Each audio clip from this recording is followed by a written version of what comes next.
someone is asking if I recognize an Angie in the waiting room. I'm not familiar. So if that person wants to, I'm not familiar either. I'm not familiar. Could be. Is it the OMB director? No.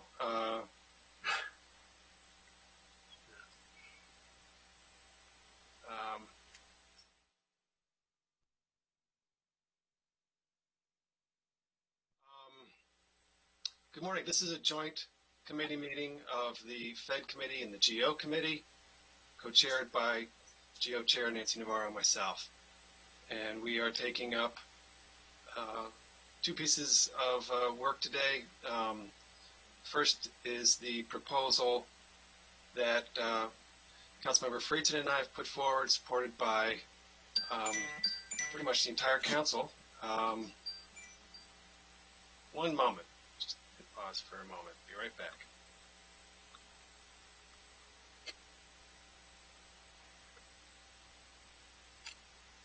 Okay, sorry about that.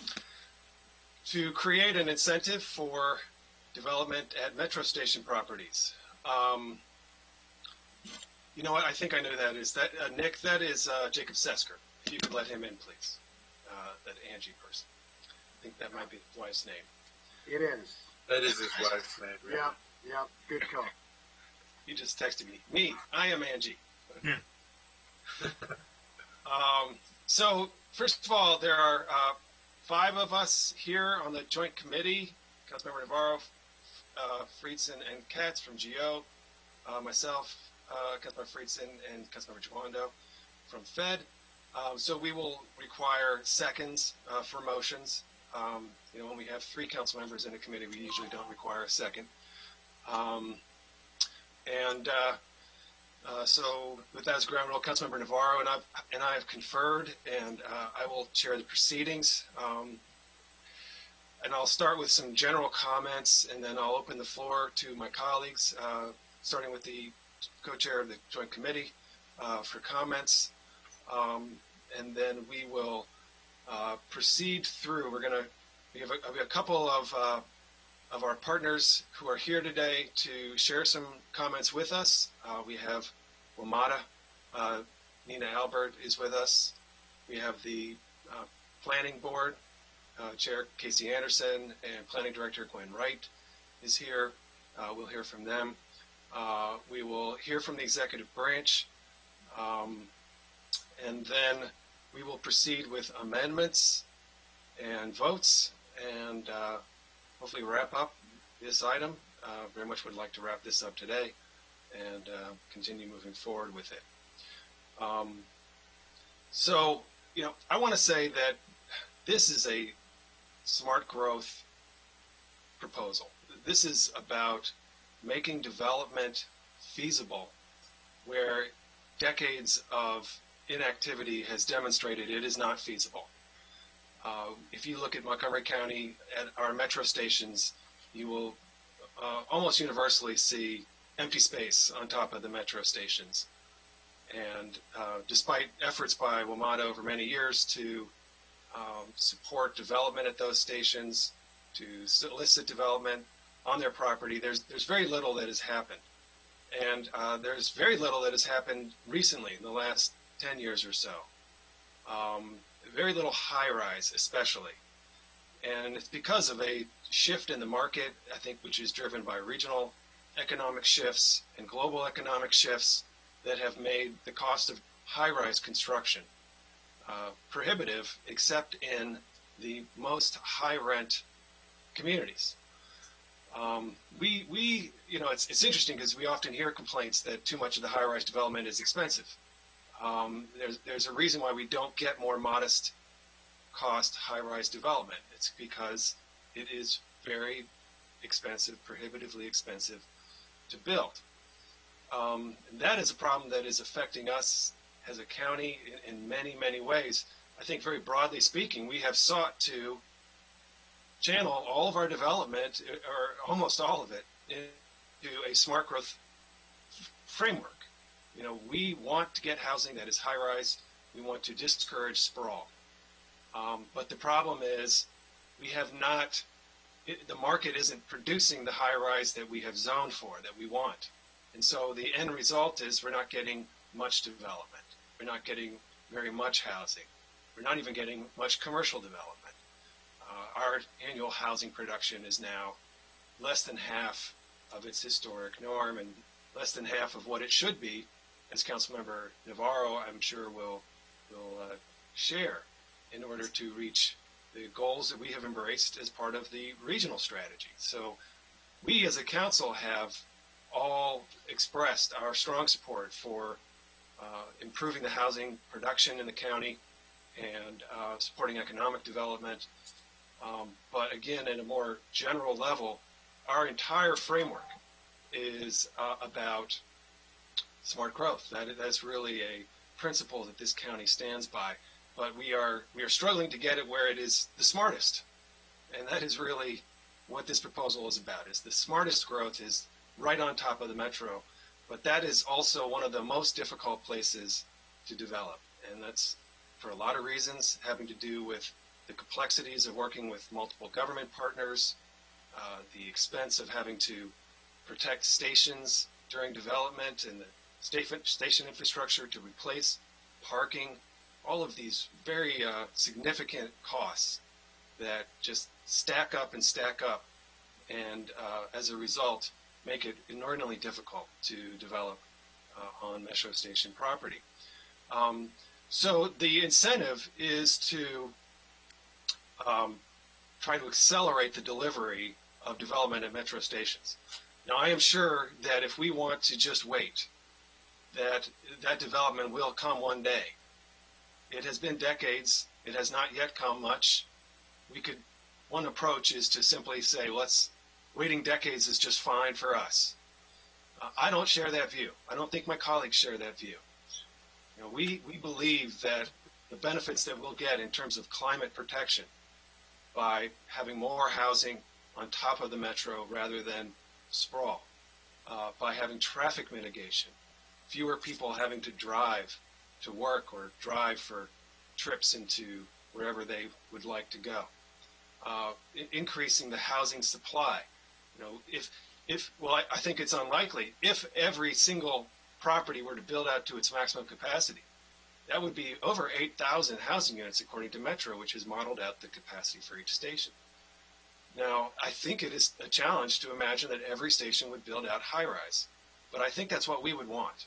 I think that is what we as a county would want, but we're not getting it. And so we need to change the equation. I think that is fundamentally what this is about. And if we can generate more of a strong market and help shift the economics of this kind of development, we'll get what the community is asking for, which is re-envisioned areas, places to live, places to go out, places to work, places to shop. Fundamentally, these communities, the metro station properties can be a catalyst for change in the built environment, for the landscape that we all live in. And it can really help create a better quality of life. And I think that's really what we're trying to do, is accelerate the delivery of a kind of a catalyzing economic benefit that will spill out and help catalyze redevelopment, whether that's on Rockville Pike or on the Red Line, on East County, Silver Spring, Forest Glen, Wheaton, Glenmont. All of these locations are places where we would like to have more investment in our communities and build the actual community that we have envisioned. I'm getting an echo. So last point is, as we are coming out of, hopefully we'll be coming out of the COVID recession, but it's going to be a slow return. We're not going to snap back. It's a multi-year recovery. And anything we can do to accelerate the delivery of development of metro stations is going to have that additional benefit of bringing investment, creating jobs, supporting economic growth in our county, and helping us deliver what we know the market would like to be able to provide, which is urbanized, high-rise development right on top of the highest capacity transit that the region provides.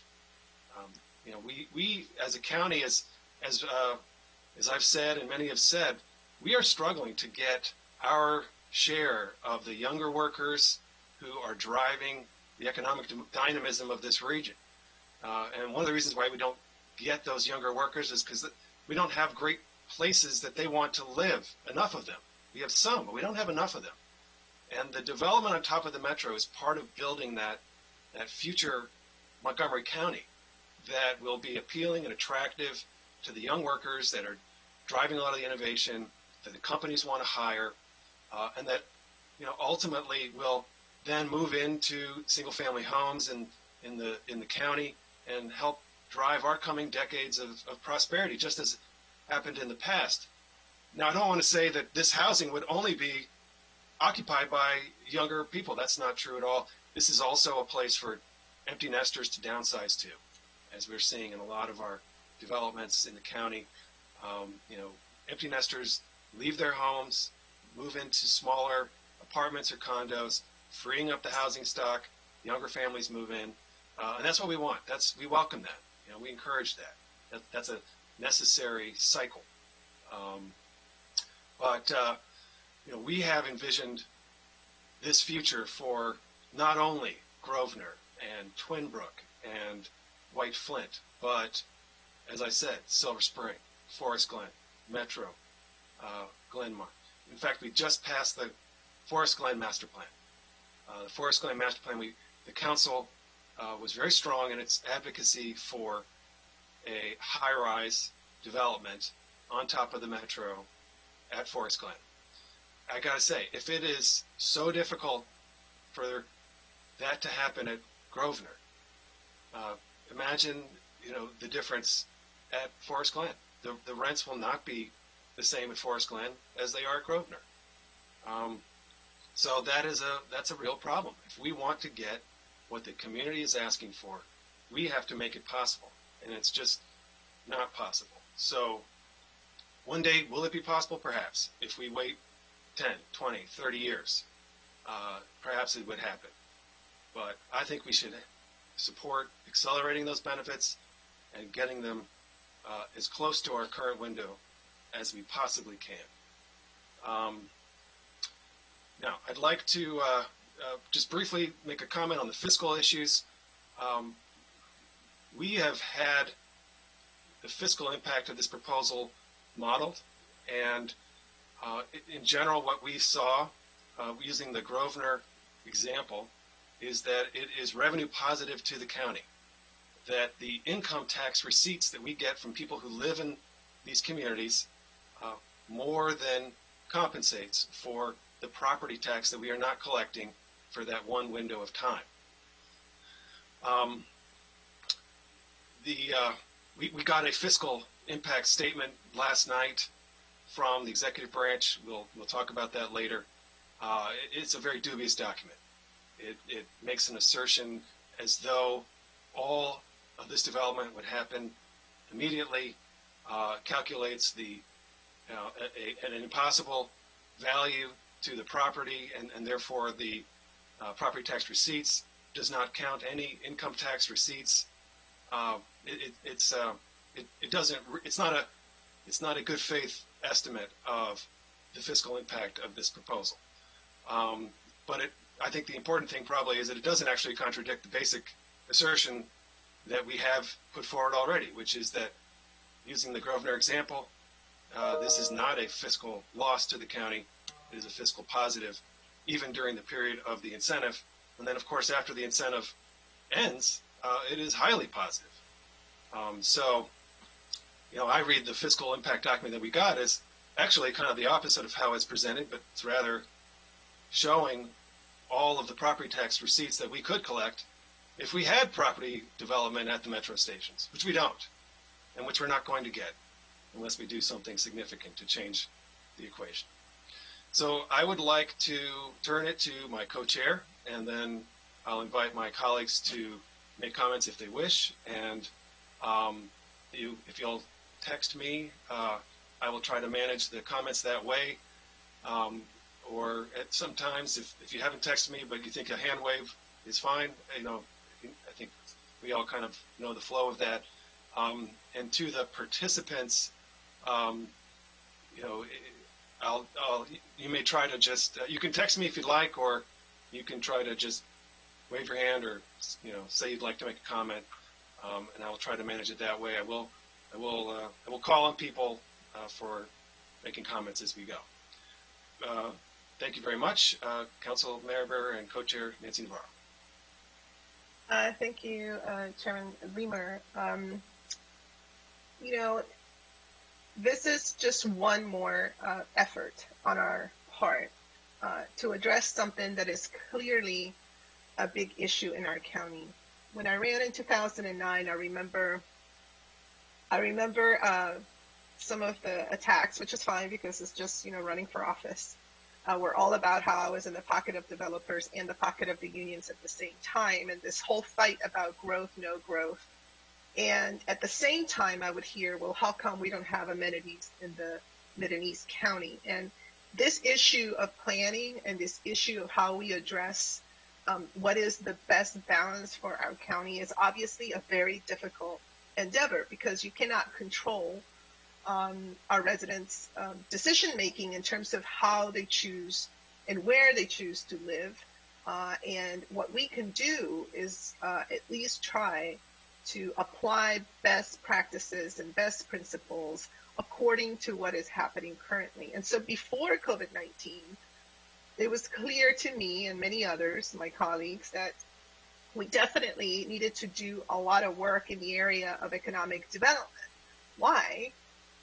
Because it was clear that when we look in the region, Montgomery County definitely needs to continue to expand its tax base, and it needs to continue to figure out how to create and provide good paying jobs in order for us to then have the revenue necessary to address all of those issues near dear to many of us, issues that address the needs of the most vulnerable. It is just a logical thing. I mean, we have to do that. This has been sort of the tradition of this county.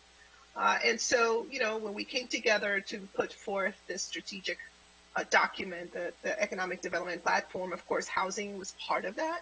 And most importantly, you know, we did agree to pass a resolution adopting the Council of Governments housing targets, which really, you know, requires us to reach 41,000 units by 2030. But it also said that we should look at activity centers and also deal with issues of affordability as well.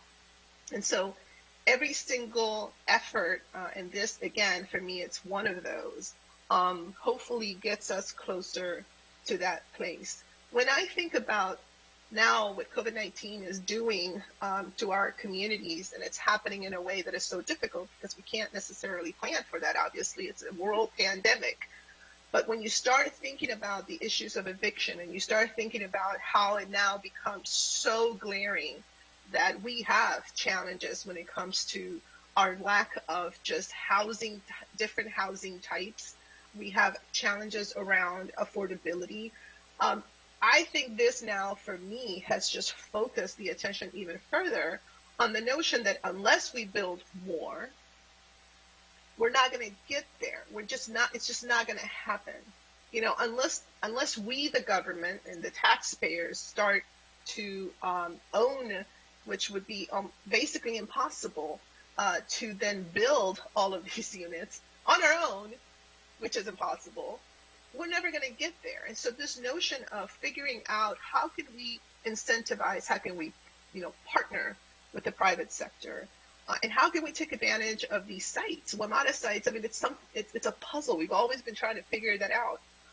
To me, this is a step forward. This is an opportunity to see and to really finally realize some of these, some of this construction around right on WMATA property, whether it's housing, whether it's commercial. I mean, you know, people forget that the original proposal for Wheaton, for Lot 13 and all of that was to build a platform on top of WMATA to then hopefully attract a Class A building. Now, obviously, this was something that didn't seem possible, and when I think about it today, imagine. But at the same time, we should not discount the fact that we could attract also some commercial in some parts of the county as well, and use that as anchor. So there's a lot of potential, in my opinion, here that we should look at.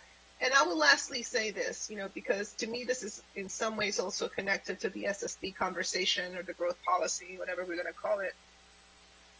There is an element that we don't tend to talk about, which is all these families and all these professionals who are sharing housing. And they're sharing housing because it is the only way to make it happen. It is the only way. And we're not just talking about, people get in their minds this image that, it's a whole bunch of just recently arrived immigrants. No, we're talking about teachers. We're talking about young professionals, folks that have to share housing. So we do have an issue and a problem.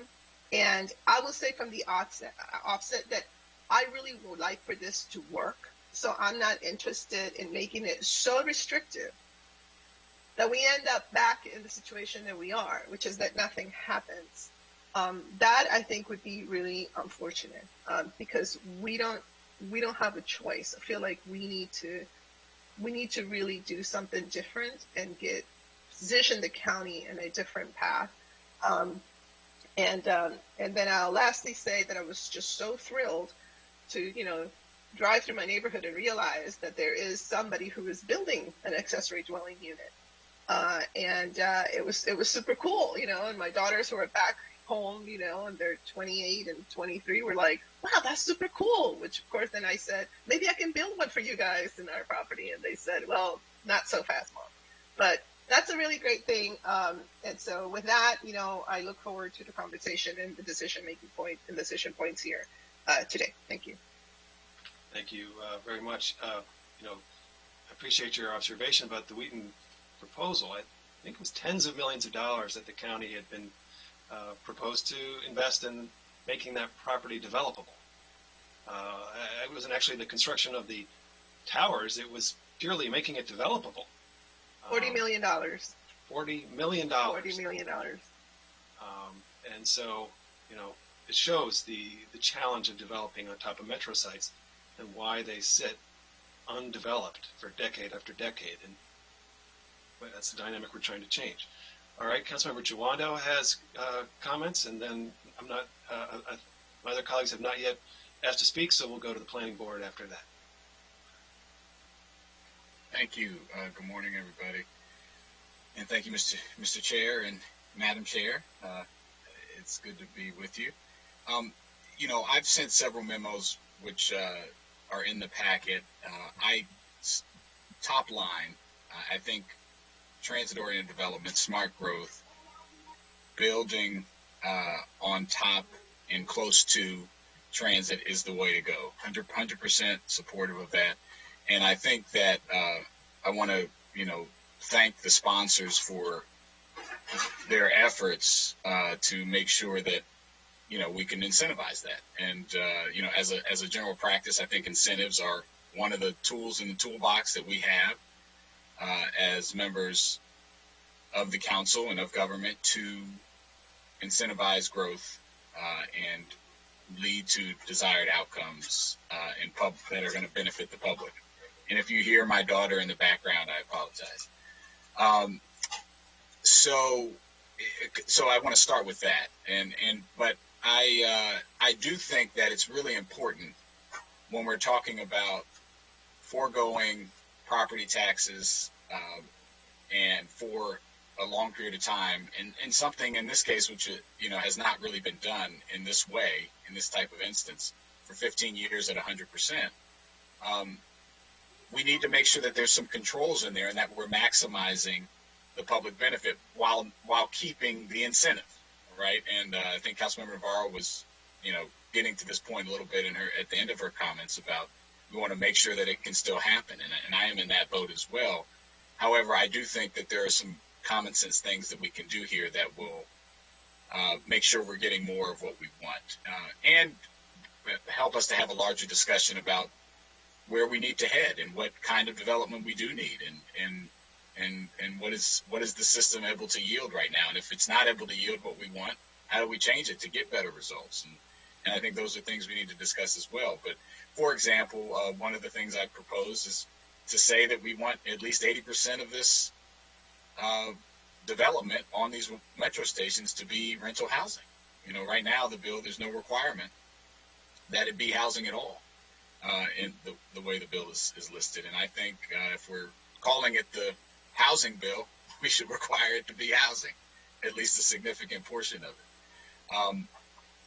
In addition to that, I think things like requiring some different levels of affordability, and I've proposed that it would be of the 15% MPDUs, that a quarter of those would be at 50% of or less of AMI. If you're talking about 500 units, it would be 75 MPDUs, and a quarter of those, so 30 units, 20 some odd units. And I think we want to have income diversity.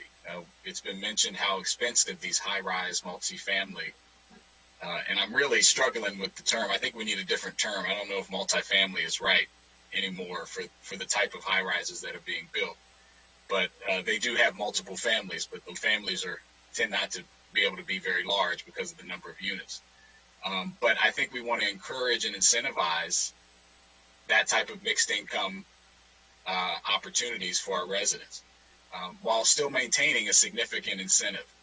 And then we have to talk about who's, the other thing in here that I proposed is who's building it, and are they able to have a living wage while building it?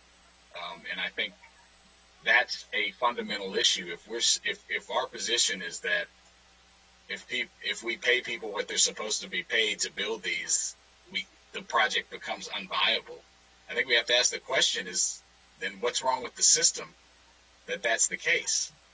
And these are all tough questions, but things that I don't think we can ignore.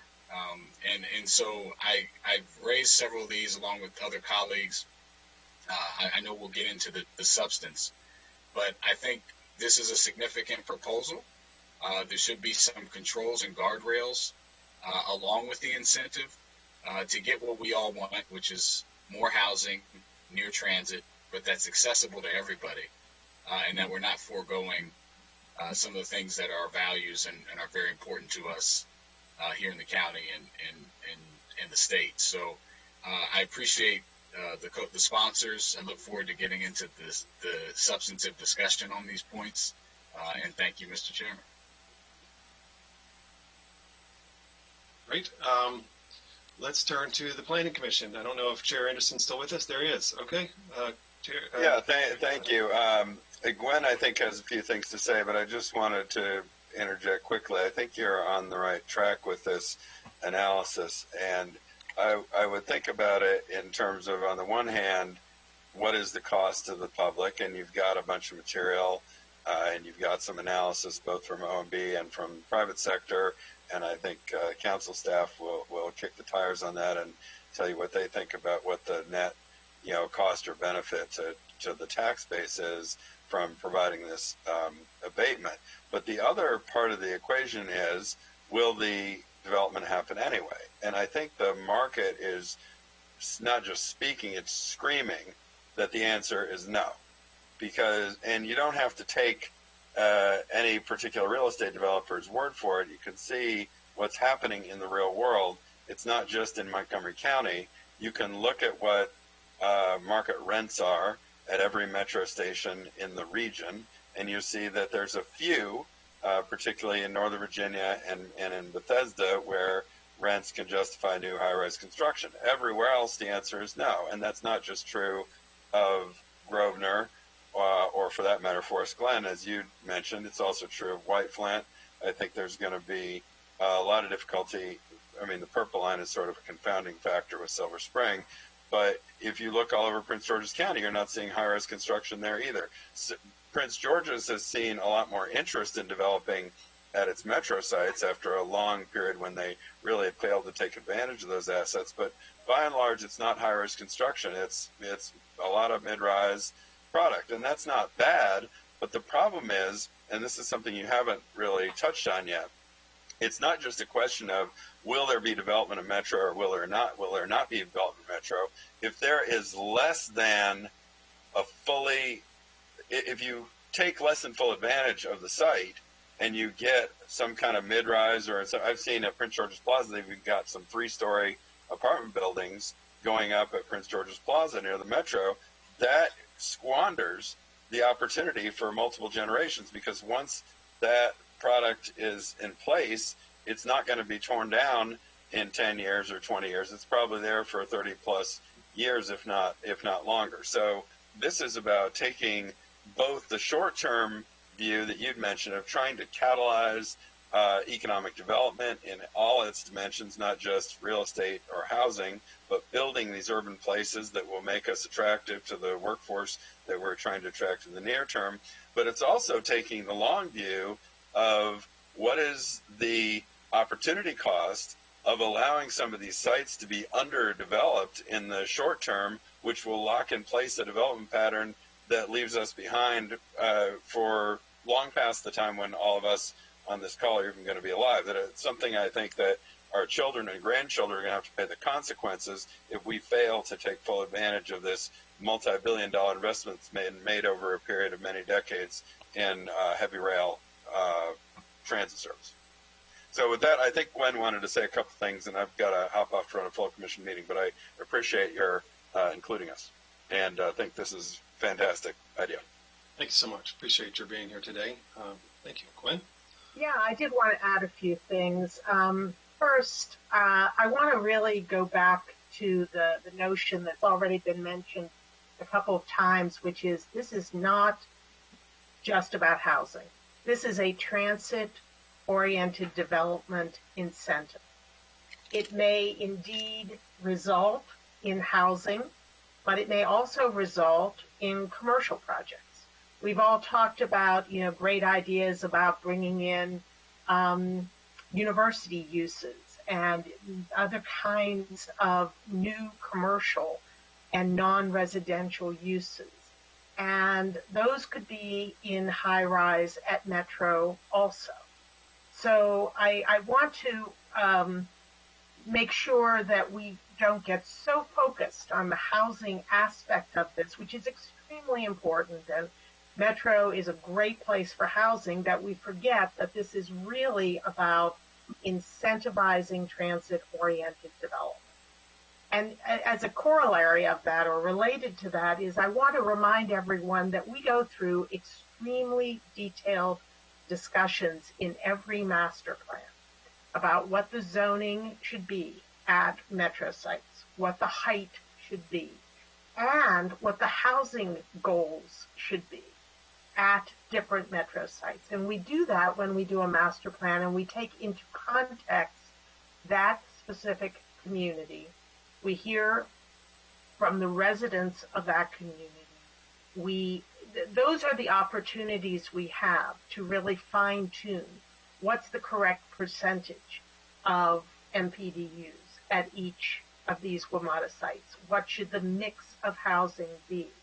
That's when we're really getting into it. And we've been doing master plans for each of these areas. And I point to the Forest Glen plan, where we had a very detailed discussion about how much affordable housing should be at the WMATA site if it were to develop. And I really say my view is that is the right place to have those very detailed and contextual discussions, not as part of a county-wide incentive, which is what this is. The other thing I want to just mention is that when this came up initially, I was skeptical. I'm always like from Missouri, the show me person. And I said to the one big project that we have pending at Grosvenor, show me. I want to understand your pro forma. I want to understand why this is necessary to make this work. And at my suggestion, they hired a woman named Sarah Woodward. Sarah does work for us. Sarah does work for the city of Alexandria. She is an economist who is very, very highly trusted. In fact, I think many years ago, Jacob Seska worked for Sarah. She did a detailed study, which I hope has been shared with you all. And her conclusion, and I really believe her, is that and she doesn't have a dog in this fight. She's someone I told them to go hire and do an assessment to try to get a sort of objective assessment, and they did. And her conclusion is Grosvenor HighRise will not work without this kind of incentive and or with additional affordable housing above the 15%. And she's a voice I trust. The final thing that I want to just mention, and this is somewhat humorous, but as I've been going through this discussion, it has to do with the revenues, and it comes back to me again and again, which is the wonderful Billy Preston song, which is nothing from nothing leaves nothing. And then the second line is, you got to have something, and I would change the rest of it to say, you got to have something if you want to bring in any tax revenues at all in Montgomery County. And the reality is that we aren't getting taxes today on any of these WMATA sites. And if we don't incentivize development and see that it can work on these WMATA sites, we will continue getting zero tax.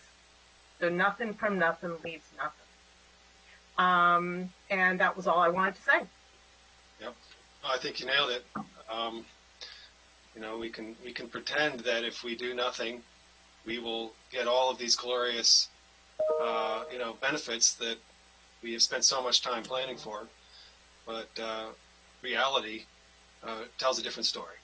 You look outside our windows, and what you see is empty expanses. You see development that is decades in the making. Even the Grosvenor site that was put out by WMATA in 2013, 7 years later, they still are not able to yet move forward. 7 years. Okay, now that's a good segue. We'll hear a bit from WMATA. Nina Albert is the Chief of Real Estate. She's going to give us a very brief presentation. I know Nina had prepared a 20 or 30 deck slide presentation. We obviously don't need to review every metro station. But you're just going to share a little bit about the cost of high-rise development, and what you're seeing and what Metro's perspective is. If you would, please now. Thank you. Hi, good morning, everybody. Thank you so much for inviting us to this conversation, and also what's been tremendous, not only about the region, but Montgomery County in particular, is that through planning approvals, through various council approvals, you are approving, and you've spoken through public policy that you want density around transit stations. And I just want to share a couple statistics because I think it's incredibly important to put into context why you would want to catalyze, and what I mean by catalyze is offering this particular incentive or any number of incentives, why you would want to catalyze on metro property specifically. One, our property in landmass represents a teeny tiny fraction of TOD. So we own 0.1% of the land within a half mile of metro stations. So by catalyzing on metro property, you're really limiting your exposure for public, you're pouring fuel exactly at the heart of where you want to incentivize private development. So 28% of this region's economic activity is on 4% of the region's land. And that 4% is around metro. So you can see this disproportionate effect of economic activity that is concentrated around metro property. So your density policies, your TOD policies align completely with where economic activity wants to happen. 54% of jobs in this region are within a half mile of a metro station. So placing housing and more commercial activity at metro stations contributes to the entire affordability equation. And then you also see, and this relates specifically to the property tax question, An increase in property tax values between 7 to 9%. It's a 7 to 9% premium on top of property taxes off metro property. Off of TOD. So you'll see that there's this kind of ecosystem, economic ecosystem, whereby the property tax values also increase. So by the values of properties around the metro station? Around the metro station. So, as Gwen so eloquently said, that, metro property currently isn't producing taxes. When it develops, it can produce taxes, but it won't develop but for an infusion or a program that helps it develop.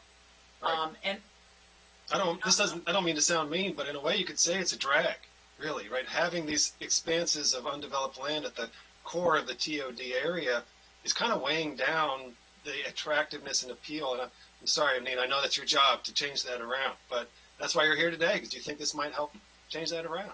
Well, our properties often get described by developers. When I first joined this job, I, kind of did a hearing sessions and listening sessions. And, the comment people make is that often we are the hole in the donut, right? So there's development that's occurring, it's piecemeal. You can see it at White Flint, at Twin Brook. There's development occurring around, but there's this glaring hole in the area, and it's right at the step of the metro station where it frankly should be densest and most active. And that's the last piece I want to sort of throw in there is, why is that? Is it because metro is so difficult to work with? No. Well, maybe. We're working on improving that. But it's because we are not a greenfield. When you build around a metro station or adjacent to train tracks, there is an inherent cost that is greater than developing in a greenfield. And so case in point is White Flint. We had Elcor, which is a highly capitalized, very capable, financially capable developer that got all the density that they went and sought, and they still could not convert that to delivered product. And frankly, White Flint has lower cost of transit infrastructure than most of our available TOD or joint development. So what I'm just saying is we have examples of that. We have Twin Brook, which was under contract for more than 10 years with JBG. JBG also highly capable developer with all the density that they could seek and want. In that particular case, the cost of transit infrastructure, which by the way includes needing to provide interim operations while construction is occurring. So there's this cost of providing continued service while construction is happening. So it's not like things close down. There's this underlying cost of needing to operate in the interim so that people can still access transit. So I'm just saying that I really am grateful that you guys are thinking county-wide, that you recognize the value of developing on metro stations. I'm here to share that the cost of developing at metro, on metro property is inherently higher already, and to share my experiences with what it would take to get people interested. I've had a couple questions from people about, what is it about Prince George's County that they've gotten traction? And what they did 8 years ago, it's taken several years. 8 years ago, they publicized a $50 million TIF to support TOD. And that is spoken for now already. So, but you can see that once you make the commitment, people will become interested. It still takes time to deliver. So, there is no time better than the present to provide the incentive to signal to the market that there's something there. And the fact is that it will take time, and all of these projects will deliver over a long period of time. But it will get the market churning and going. Mr. Reamer, we just really, and all of everybody on the committee just really appreciate the attention that you've brought to this. Where did you say that $50 million TIF was? In Prince George's County. So Prince George's County put together their economic strategy. This was in the early years of the Return Baker administration, first term, and with that they put forth set forward a $50 million TIF to incentivize TOD, the other thing that they did, by the way, and Montgomery County has been talking about this for some time, is accelerated planning and permitting approvals, because those two things together provided certainty to the development market that the county wanted these things to happen. So yeah, those are some of the dynamics, and you see that in Washington D.C. as well. D.C. is taken about 20 years to get to be the economic engine that it currently is today. But it started with a first step of saying, in their case, 10,000 households within 10 years, right? There was a goal that was set forth. There was the creation of the downtown TIF that then supported other economic development in other sub-markets within DC. So there's kind of you have to start somewhere, is the point. Exactly. Sorry, I'll stop. I don't know if you want to move on to other folks. Yeah, I think that's a good point to pause. And again, just to sort of explain for everyone, this is kind of a generalized discussion. So to my colleagues, if you have general questions or comments, this is a good time. We will, I have some amendments that I intend to propose. I have talked about with many of my colleagues. Other council members may have amendments. So after we have this, or I know they do. I mean, Councilmember Joando is here. He has amendments. After we do the general conversation, then we're going to proceed with amendments. The packet, and we're going to hear from Director Madalena, or Administrator Madalena. The packet, has a kind of a general section, and then it outlines some amendments which are either going to be offered by myself, by Councilmember Joando, or nobody. So we don't have to methodically walk through the packet. We can have the general conversation and then proceed to the amendments. For those watching, there's been several updates to the materials for this session that are on the council website. So you can download the memos now, to try to keep up with the information. But if you go to the council website now, there are addendums to the agenda, and all of the information is there. I am hearing that apparently the fiscal analysis that I referred to, showing the net positive tax receipts from the first of the Grosvenor parcels, was not included in the packet, unfortunately.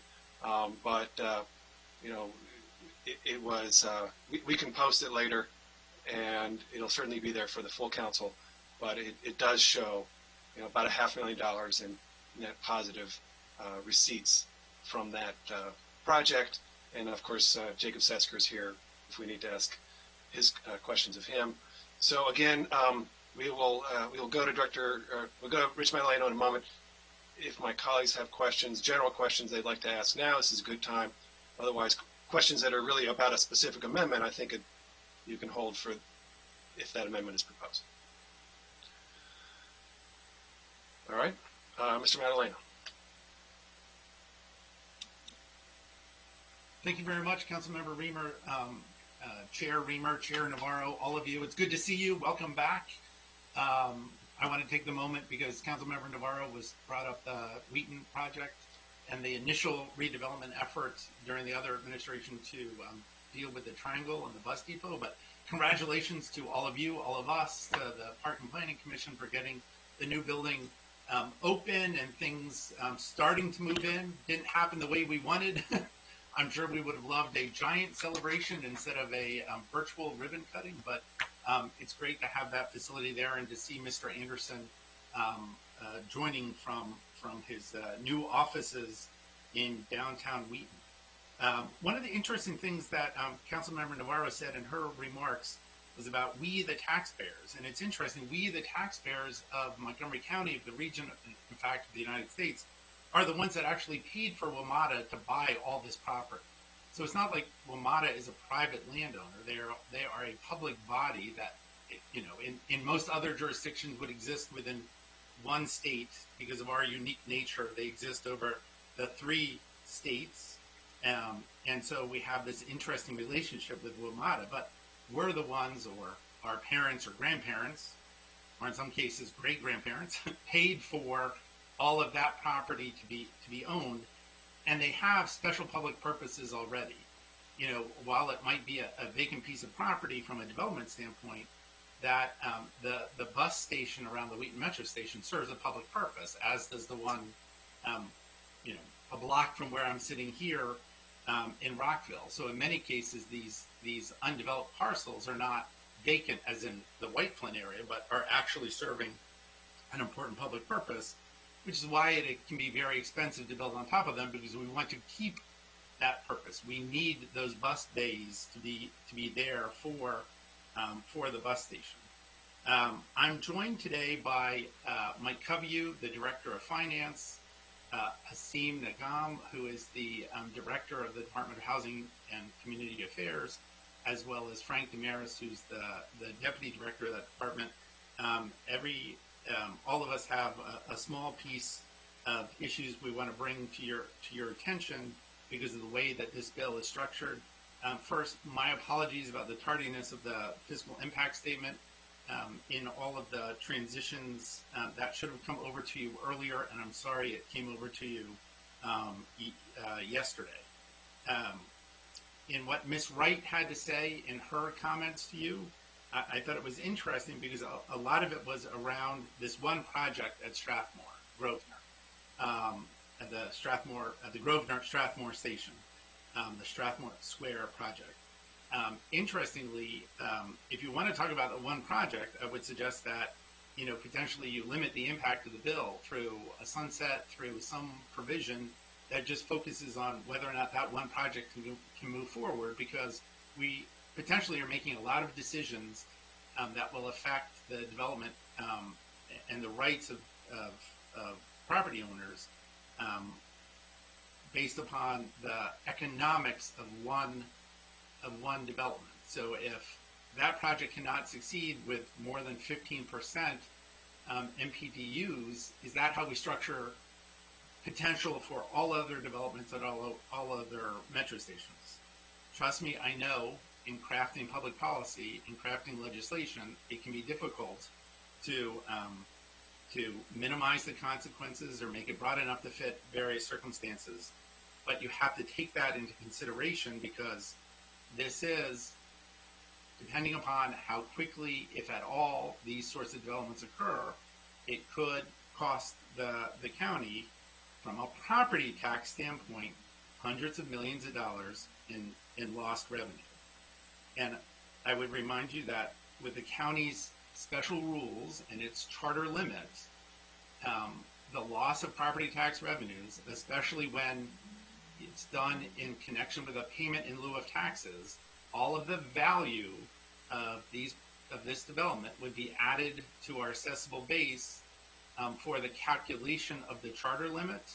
So it does create a different impact in our jurisdiction, uniquely in the region, than its use elsewhere. So pilots, especially pilots that could lead over multiple years to hundreds of millions of dollars in loss in revenue, could have an unintended consequence of creating a problem with the charter limitation. In the packet, Mr. Drummer does talk about delaying the decision until we know how the voters react to question A, which is the answer, and question B, which would be a really bad decision. But if question B were to pass, this would have an even more, this legislation would have an even more damaging impact on our fiscal structure moving forward. Now, Ms. Albert from WMATA brought up TIFs. Now, of course, tax increment financing. Sorry, TIFs went right out of my head. Tax increment financing is very different. But the members of the committee might know this, but the members of the public may not understand the very big differences between the use of tax increment financing and payments in lieu of taxation, and how they would impact our budgets, and how they would impact especially our charter limitations. So TIFs, which would be about the use of future tax dollars to pay for infrastructure improvements that make the development possible, are something that, for a variety of reasons, Montgomery County has chosen not to use, but to move forward with other things like in the White Flint district, where obviously the special taxing district is being used to make infrastructure improvements that otherwise you could argue in some way is our variant of a TIF. And we've seen how that has and has not been a catalyst for development in the White Flint region. So the county executive remains concerned about producing affordable housing, producing housing that's in fact affordable for the people in our community who can least afford housing. So people below 50% of area median income. We're concerned that for the amount of money that this legislation would cost in foregone property taxes, that type of money put into other types of investments would do more to bring about affordable housing. Concerned about the idea that, in essence, this is a way to subsidize WMATA, because they're getting their full ground lease. The taxpayers who paid for WMATA to own that property and have already paid for the taxpayers have already paid for a public body to own the property around metro stations. That it would be interesting if WMATA would be willing to participate in any sort of incentive to make this work by foregoing some of the costs, some of how they will benefit from the use and lease of their property. Property, again, that I reiterate, the taxpayers paid for them to have. So you will hear from Mr. Covey more about the financial impact. You will hear from Mr. Naguim and Mr. Damaris about the housing impact. So with that, thank you for all your time, and I look forward to answering your questions. Thank you very much. We can afford a brief amount of time for the additional directors. I was hoping that, frankly, by turning to you, you were going to be able to speak to whatever questions that they might have had. I did want to just briefly say that there are, I know that there is an amendment proposed that addresses the charter issue. So we will certainly be getting into that. Mike, if you want to make some brief comments, Director Covey, welcome that. Yeah, good morning. Thank you for having us. Let me speak about something else before we go to the fiscal impact. The fiscal impact was obviously done by OMB in conjunction with our fiscal management unit in the Department of Finance. But I did want to note, thank you for noting also that issue 4 in the packet is about the charter amendment. As Mr. Madalino said, it's nice to compare Prince George's to us and Washington to us and Virginia to us, but nobody else has a revenue cap that's quite like Montgomery County's, and we are going to get to that, I promise you. So Understood. Okay. I actually have just a couple things in addition to the fiscal impact that I wanted to note. In the testimony from a month or so ago, I didn't obviously get through all of it because it was too long, but it's not clear what your intent is on the actual payment part of the pilot, or if you intend for a payment to be made or not. So I think it would be helpful if we got some guidance on that at some point. I don't think it needs to be today necessarily, but payment in lieu of taxes presumes that as taxes are foregone, a payment of some amount, of some proportion is in place. And if there isn't one, I understand that, but there's no real guidance in this particular law on whether the county council would like to see a payment being made in lieu of taxes.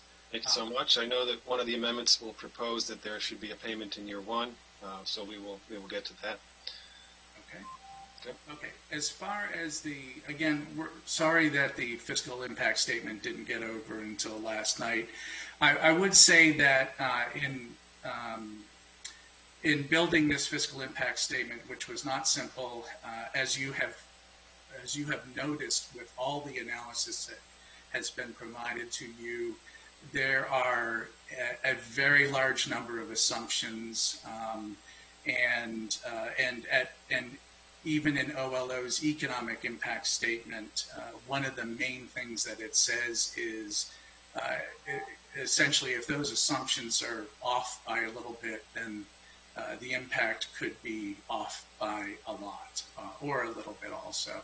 So on the fiscal impact statement, what they did in looking at the fiscal impact statement is really use the proposed development, the 5 squares proposed development at Grosvenor Strathmore, and extrapolated from that to the full 8,000 or so units, 88,000 plus units, to try and figure out what the direct impact is on property taxes. Because this is essentially a property tax bill. So with fiscal impact statements, we always are looking at the direct impact and not any secondary or tertiary impacts. So what they did was they took adjacent development at Grosvenor Strathmore and extrapolated from that, presuming a particular number of square feet per residential unit. In this case, I understand that all the residential units are expected to be rental residential units. But that being said, they still needed some form of data to extrapolate from, and so the proposed. The fiscal note shows that of the 8,600, if you extrapolate it to the 8,600 throughout the metro properties, then the fiscal impact of the property tax reduction would be approximately $342 million to $414 million over the 15 years, and that does presume that that the units are all built relatively quickly. Honestly, we don't know when the building will proceed apace. I remember when we were working on the White Flint sector plan that we had a schedule from the developers that was used to build the fiscal impact analysis or analyses, since there were many of them, and their timing is not what we have seen actually over time. So. But this presumes sort of a worst case scenario, or if you will, a best case scenario. So, thank you. I'm glad you used those words, because that's what I felt, that this was a worst case scenario, and it makes extrapolations that really can't be made. I actually, and it's also a best case scenario, just as you said. This shows all the tax revenue that we have not been collecting for decades because there's no development happening at any of our metro stations. It shows that there's great potential at metro. But on metro stations, but we're going to be waiting decades and decades to get it. And what we're trying to do is accelerate that. That's true, but but it's that's so only the important. revenue side of it, and it doesn't include all the services that have to be provided to all the inhabitants of the metro site, the new, the inhabitants of the 8,600 new units, and whatever commercial development that occurs there too, which wasn't even contemplated in this fiscal impact statement. And because we don't know anything actually about the demographics of those who would move in there at this point, we can't really speak to what the cost is for the service side, but there will be a cost for the service side. You've seen the private analysis of all this. Again, they make assumptions which may or may not hold. But the fact of the matter is that if we forego this property tax revenue, there's going to be a lot of property tax revenue that is left on the table. And well, not exactly, because there's no property tax revenue coming in. Okay, we need to move on. I'm going to move to my colleague. Mr. Friedson has a question. We can have a couple of minutes, 1 or 2 minutes for DHCA to make some overall comments, but I think there's going to be plenty of discussion as we go into the amendments. So we don't need to filibuster ourselves with preparatory comments, as I did at the outset of this meeting. We can do it through the amendments. All right, Mr. Friedson. Yeah, I'll just be really brief because I didn't do any preparatory comments earlier. The idea that we're foregoing revenue and that has a direct cost, that we're leaving money on the table. We're not leaving money on the table. The table doesn't exist currently. That is the issue. There is no development. There is no investment. At best, the table is going somewhere else. It's been shipped to another region of the country. It's been shipped to another county. The whole point here is to create the opportunity. The idea that we would be serious about transit-oriented development, that we would be serious about meeting our significant housing targets to address the housing crisis that we currently face, but wouldn't be willing to do anything about it, is troubling. And we need a game changer. We need something to change the economic development path that we're on. We need something to change the housing path that we're on that currently does not work. And I will say our housing situation, that's our version of a wall in Montgomery County. What we do with housing is a decision that we make on whether or not we want new residents here or not. That's the local government version of whether we put up a literal or proverbial wall to say who can and who can't live here, who we want and who we don't want here. That's not who we are in Montgomery County. We're a place that wants new energy, wants new talent, wants new residents and new businesses, and wants to grow and have the dynamic community, the dynamic county that we talk about. It's not just buildings either. These are developments with community spaces and placemaking and the type of investment that we all talk about and that we all want. And the idea that we would have holes in the most valuable, most important, most strategic parts of our community instead of hubs, the idea that we have parking instead of people, either living or working, is just not an acceptable status quo. And so, the question here really is about, whether or not we think the status quo is working and whether or not we're willing to live with it, and whether or not we want to change it. And we want to do something bold to make a difference in addressing things that we have repeatedly said with rhetoric are priorities of ours. We have to turn that rhetoric into reality, and that's what this is about. The last thing that I will say is there's this idea that WMATA and the county are at odds with one another. Our interests and WMATA's interests are intrinsically aligned, not just financially, because we're paying for WMATA as taxpayers and as transit users, but because when anybody uses transit, even those who don't use transit benefit.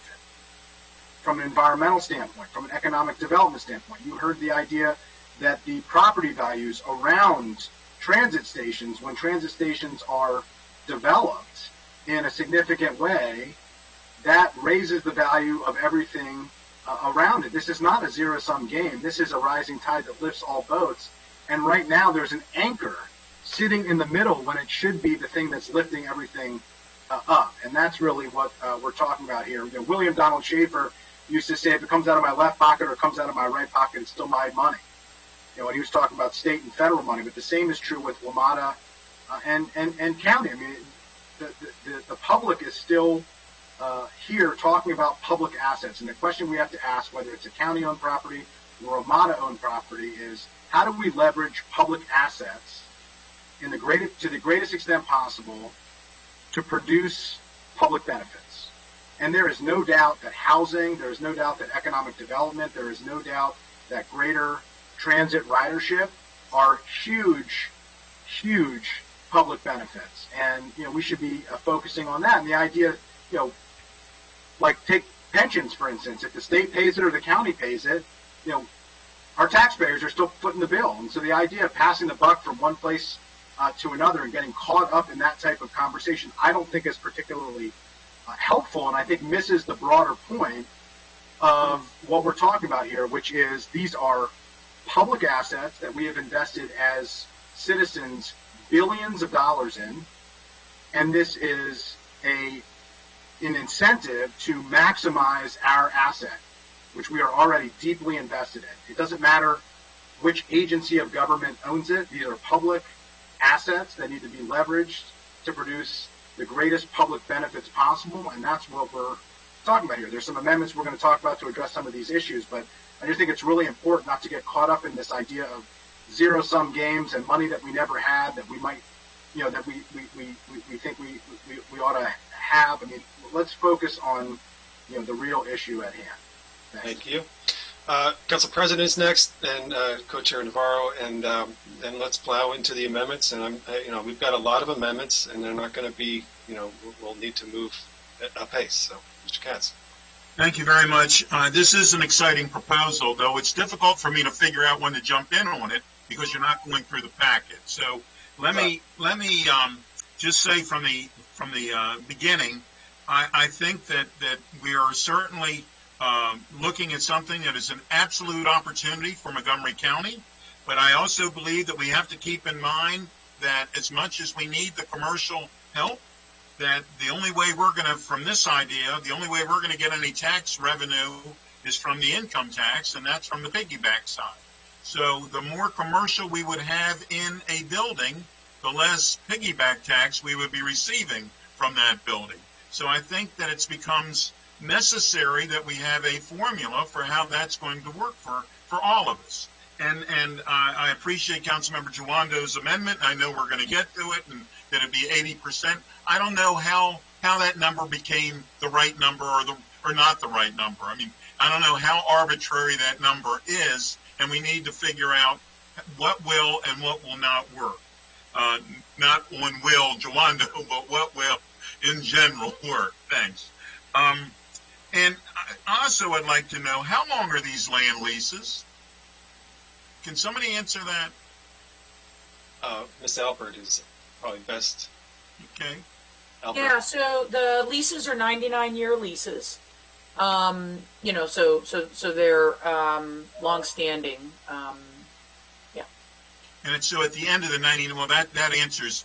I was concerned that it could be a shorter term than that, because obviously when there's a land lease involved, somebody who owns the land at the end of the land lease owns the building. So a 99-year-old building is not going to have as much value as a 20-year-old building. So that does answer some of my concerns as well. Are you willing, or can you tell us how much Metro would be charging the landowner for the lease? So the way that, there's not like a prescriptive number. The way that it works is that we put out for solicitation, and then developers bid, right? And during their bidding process is when they offer what that ground rent is. I think it's really important to understand why Metro engages in this activity. As you know, more than 50% of Metro's operations are subsidized by the local jurisdictions, and ridership revenue is clearly a way that we get revenue. But it's really important, and most transit agencies are very active on the real estate and other sides, because it's important to generate non-fare revenue, things that don't depend on ridership.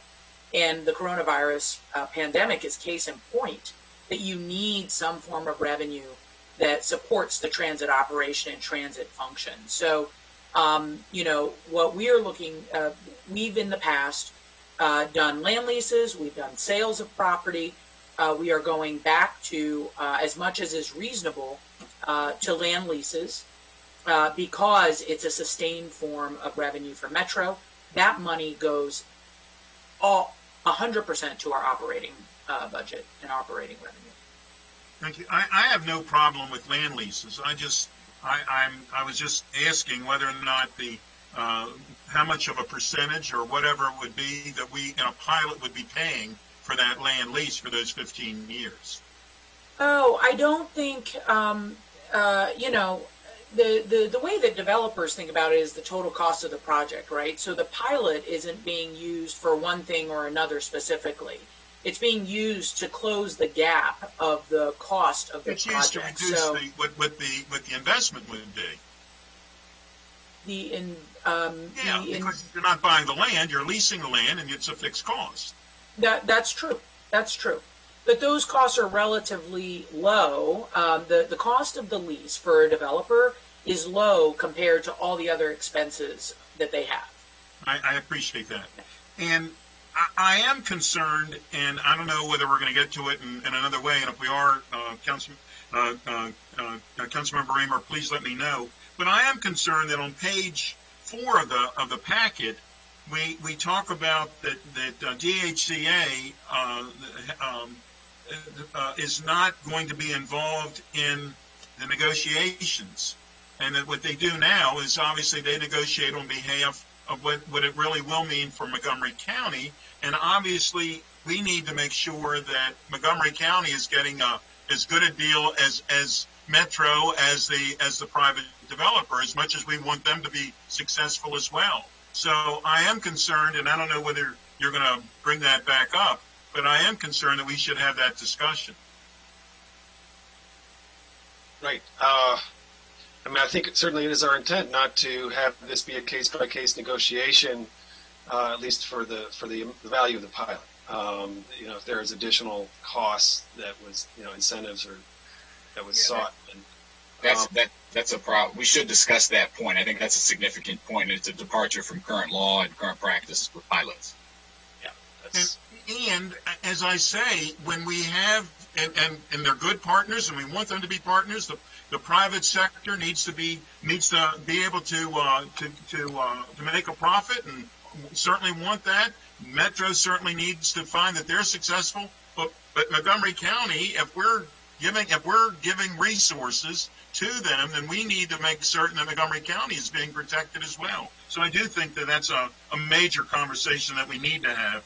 And then I don't know whether you're going to get back to it about the charter amendments, but the suggestion on whether or not we need to wait to figure out what this really will cost us, positively or negatively, until after the election meets. And it's on page 7 of the packet. Whether that's going to be discussed by us as well. It's an important point.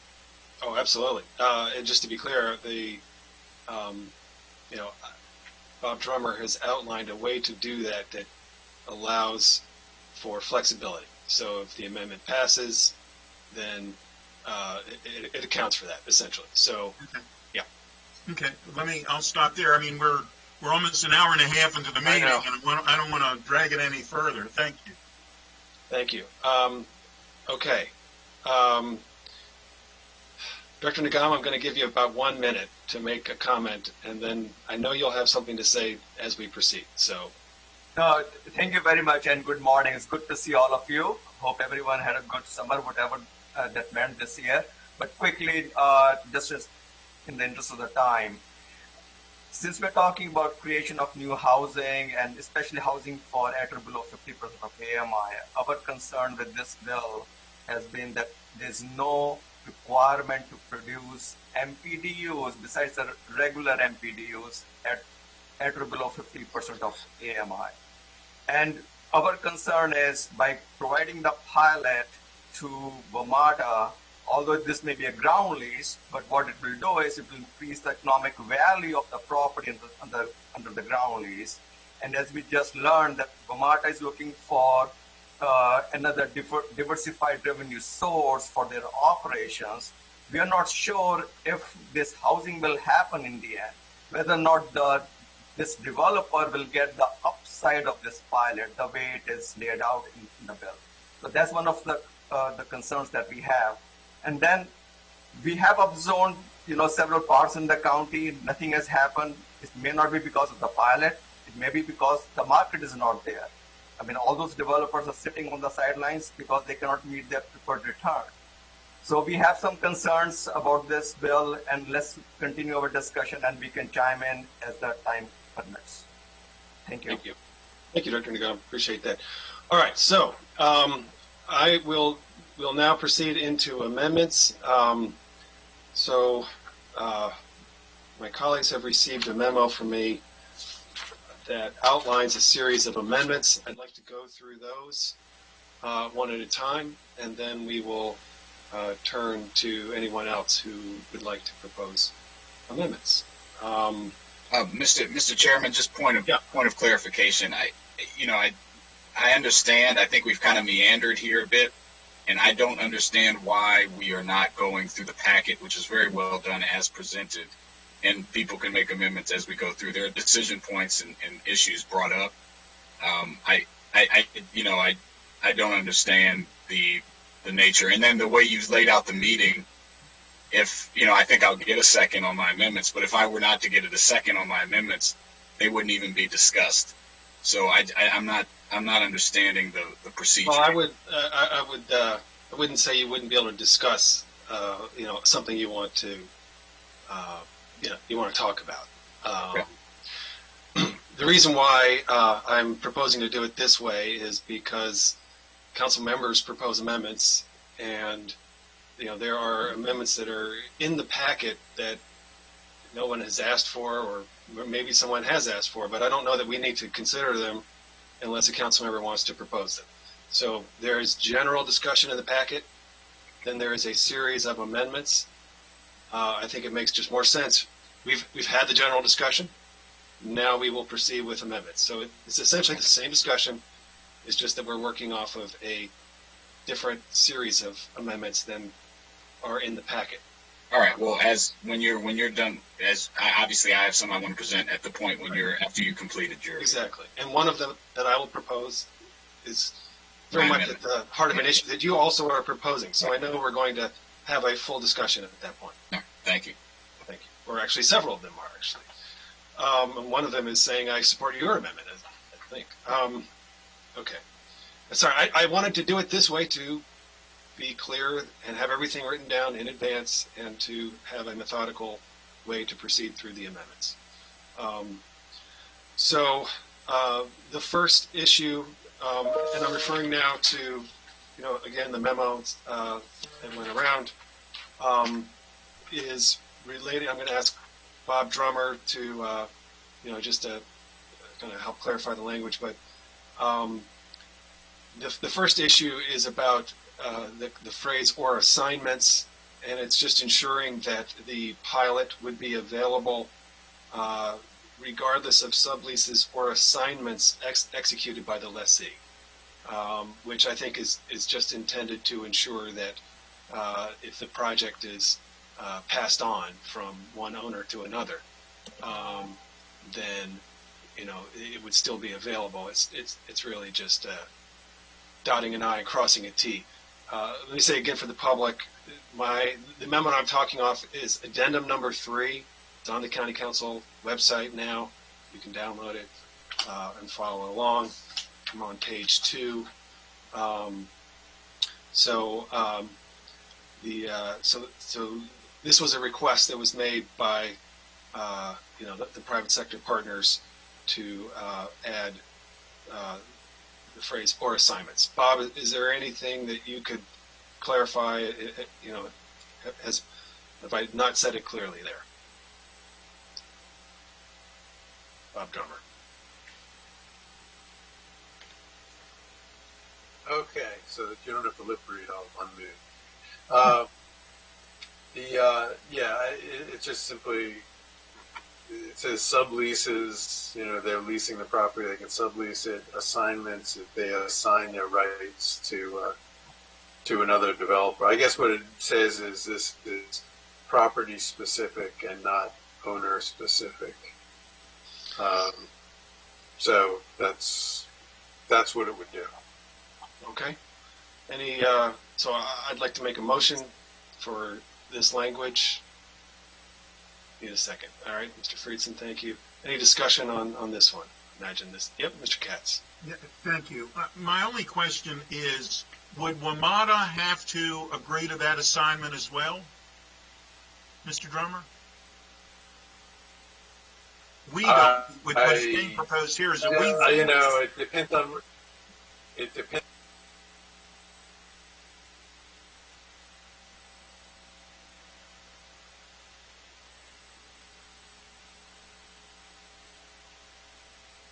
Our approval of assignments. It makes sense. Yeah.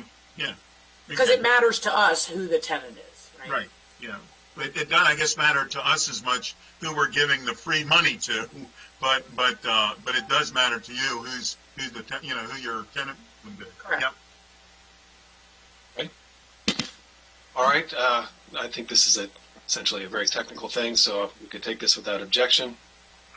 All right. The next item is a bigger one. We received testimony from the laborers union, the carpenters, the pipe fitters, plumbers, seeking the council to add in provisions here that would have several results. The first was to mandate prevailing wages on the construction projects, and the second was to put in protections so that low road contractors would not be able to be hired by the developers. I've thought about this one a lot. I'm proud to support our prevailing wage law for county projects, and we use that in a lot of our development. But I think it really is a different question when we're talking about an economic development incentive. The problem, as I understand it, is that the cost of that would essentially overwhelm the value of the incentive. So functionally, we would no longer have an incentive. And I think as a result, we would end up not, getting any of the benefits that we're seeking here. So, it's tough. I also think it raises questions about other incentives that we provide and whether we would then do that in green building codes or other things like that, where we provide tax incentives for other types of construction, which is not something we've really contemplated ever. So, with that in mind, that as much as I would like to be able to do that, this is a different kind of project. It's a private sector project. We're simply trying to give it a nudge to make it possible. And if we were to make this mandatory, it would essentially remove the nudge, and there wouldn't be the jobs. This is not a path to create good union jobs. Unfortunately, it's just a path for the status quo, which is, we're not going to get the construction projects. What I've conferred with LIUNA over the past week, and what we have identified is that we could certainly put in place additional restrictions to provide some support for high road contractors, and make it less likely that a low road contractor would be hired. And so there's some ways that we can do that, and so I've drafted that. The language for it is in the memo, and I suppose I should probably read it. It would add a section D. It says, Any payment accepted by the director must conform to guidelines included in a regulation adopted by the executive under Method 1 to implement this section. The regulation must require the developer of the qualifying development, as a condition of receiving a payment in lieu of taxes under subsection C, to agree in writing that, to the best of its knowledge, information, and belief, none of the contractors or subcontractors hired to perform work on the qualifying development had two or more final non-appealable penalties or fines in the amount of $5,000 or more assessed against them in the 3 years prior to being hired for the project for violations of applicable wage and hour laws, including the county's prevailing wage law and any applicable Maryland wage and hour laws, and have obtained all licenses, insurance policies, and surety bonds applicable to qualifying developments required by Maryland or Montgomery County laws. And then E, a developer of a qualifying project who violates the guidelines included in the regulation adopted under subsection D is committed a Class A violation, which carries a penalty, I think, of up to $750 a day. So it's actually not inconsequential, but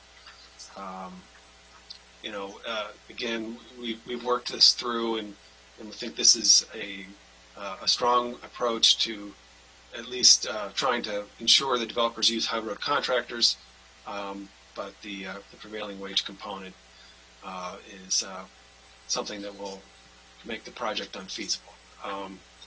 So I would like to put that before the body and make a motion for the language that I've just described. Is there a second? All right, Mr. Friedson, second. So we'll have discussion on the item. Any comments? Yes, I texted you, but I don't. Oh, I'm sorry.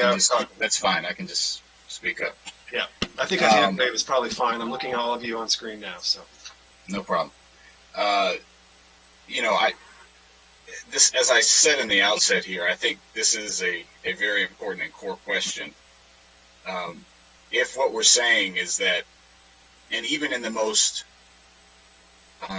rosy of picture, I know the chairman has taken issue with the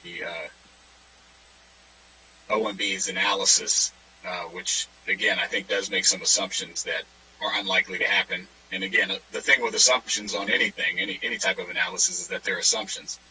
But if you look at what our council staff has done, and you just take the Grosvenor project, which we know the most about because we have the most analysis about, that property tax revenue that we will be foregoing under this bill, is somewhere around $2 million a year.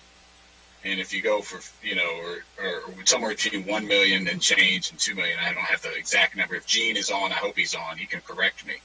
But, and if you take that over the 15 years, there you go, Gene, you can give, once I stop speaking, you can give the right number. But it's tens of millions of dollars over the 15 years for one project. We have 13 projects, 13 metro sites in Montgomery County. If what we're saying is that when we're going to forego that type of money, in order to incentivize, which is what the bill proposes, that when we do that, we don't have a public interest in how and what is built there, what it looks like, who can live there, who is doing the building, and what those people are paid. If we're just saying, we'd like to do it, I'm sorry, it would be nice, I support it if it was a county thing.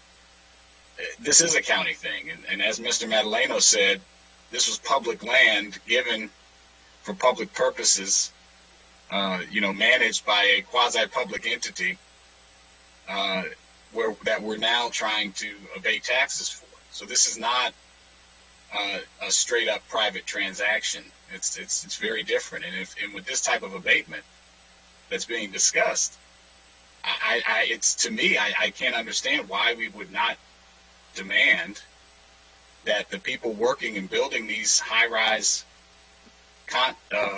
multifamily apartment buildings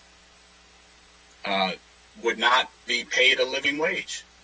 And so I think, we had sought some guidance from, after speaking with the unions that were listed, and with Mr. Sesker and the team from Grosvenor, we had asked them to connect, because I said, well, let's figure out what this would be.